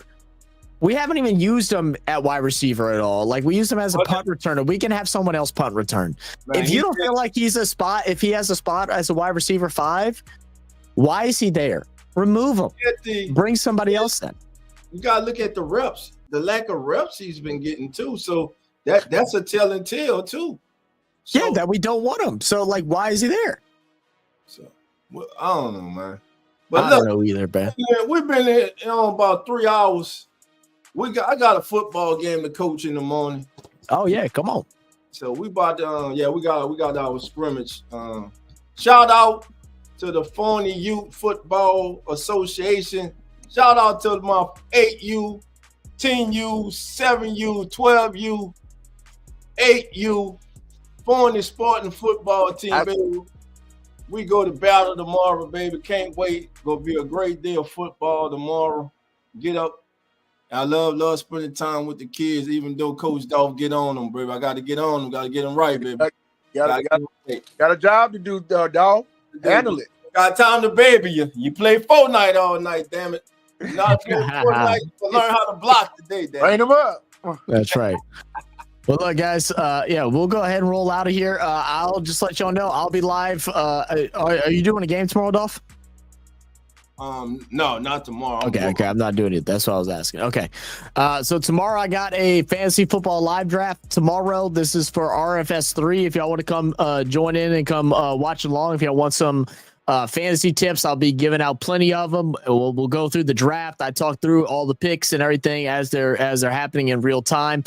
We also have a really cool thing that we're going to be doing this year. It's a very new thing. It's called Super Coach. It's a Australian-based fantasy sports program, but it's free to enter, but you can actually win money if you win first place in the week. If you win first place in the week, out of everybody that plays, not just your group, your tournament or whatever group of guys that you entered with, you win overall first in the week, you win $1,000 Australian. So it's like 650, 700. Well, sign up. I'll send you a link, dog. And then if you win the whole entire thing, first overall, you get 10 bags Australian. So it's very cool. I'm gonna do some type of stream on this in upcoming weeks, but I'll be showing that off tomorrow a little bit during the draft. But we're gonna have a fun live draft tomorrow, so make sure y'all come swing by and join us for it. And we're gonna have some fun leading up to that. I also will have some edit videos on RFS Saints, hopefully coming tomorrow or before the Saints game on Sunday. And then obviously me and Dolph are gonna be back on Sunday to evaluate this Saints game. And we're gonna have some fun. We're gonna do some commentating, but we're gonna be evaluating every position. So y'all don't want to miss this. Definitely. I'm gonna be cutting a lot of players Sunday. Cut them. Get the Bob ass will be going. one of them. He's gonna be one of them. Yeah, you're right. Man, how the hell I was? Come on, Foskey, show something, baby. Go get Whatever, 2 shut up. sacks. Cause you be on them, you been on them, dog. He gonna come through tomorrow. He gonna get him about 2 sacks and a fumble this Sunday. That's right. Shut everybody up. There you go, though. I told him, prove me right. I'm gonna talk shit about you until you prove me right. All right, family. Look, we're about to get on out of here. Again, thank you all for joining us for this special edition of Come On NFL Preseason Football. Chiefs taking on the Seahawks. Final score was 33-16. We want to thank all our special guests that came on tonight. T. Dirty, Megan, Jerry. Thank each and every single one of you. We totally appreciate you. And if you haven't subscribed to the Come On In Sports Network, what the hell you waiting for, baby? Go ahead, subscribe. Come on in, join the family. You won't be disappointed. We have a great lineup over here, great shows, great hosts, great content. And it is home to the #1 pregame show on all the social media as the NFL turns, baby. We will be with you from week 1, the first Sunday to the last Sunday of the season, baby. Is none other like us, baby, and we're growing over here. Again, thank each and every single one of you. Have a great weekend. Don't forget, Zach will be live tomorrow with his fantasy football draft, giving out his expert opinion about who. That's right. Draft. Take Rashid. You want to listen? You better. If you want to win, you better listen. Oh, okay. All right. Never mind. Don't listen, though. Right, don't listen, though. I'll listen to my crazy ass because I had no idea. Now, look, Zach also is supposed to be setting up a fantasy football. Oh, I forgot about that. Oh, okay. Yeah, I need to do that. Remind me tomorrow, bro. Text me tomorrow so I can do it because I need to text everybody. Okay. Yeah, I'll text you tomorrow. But listen, family, y'all have a good night. Take care. And remember, family, the doors are not open. So come on in. Come on. Cheers. Have a good night, family. The Come On In Sports Network.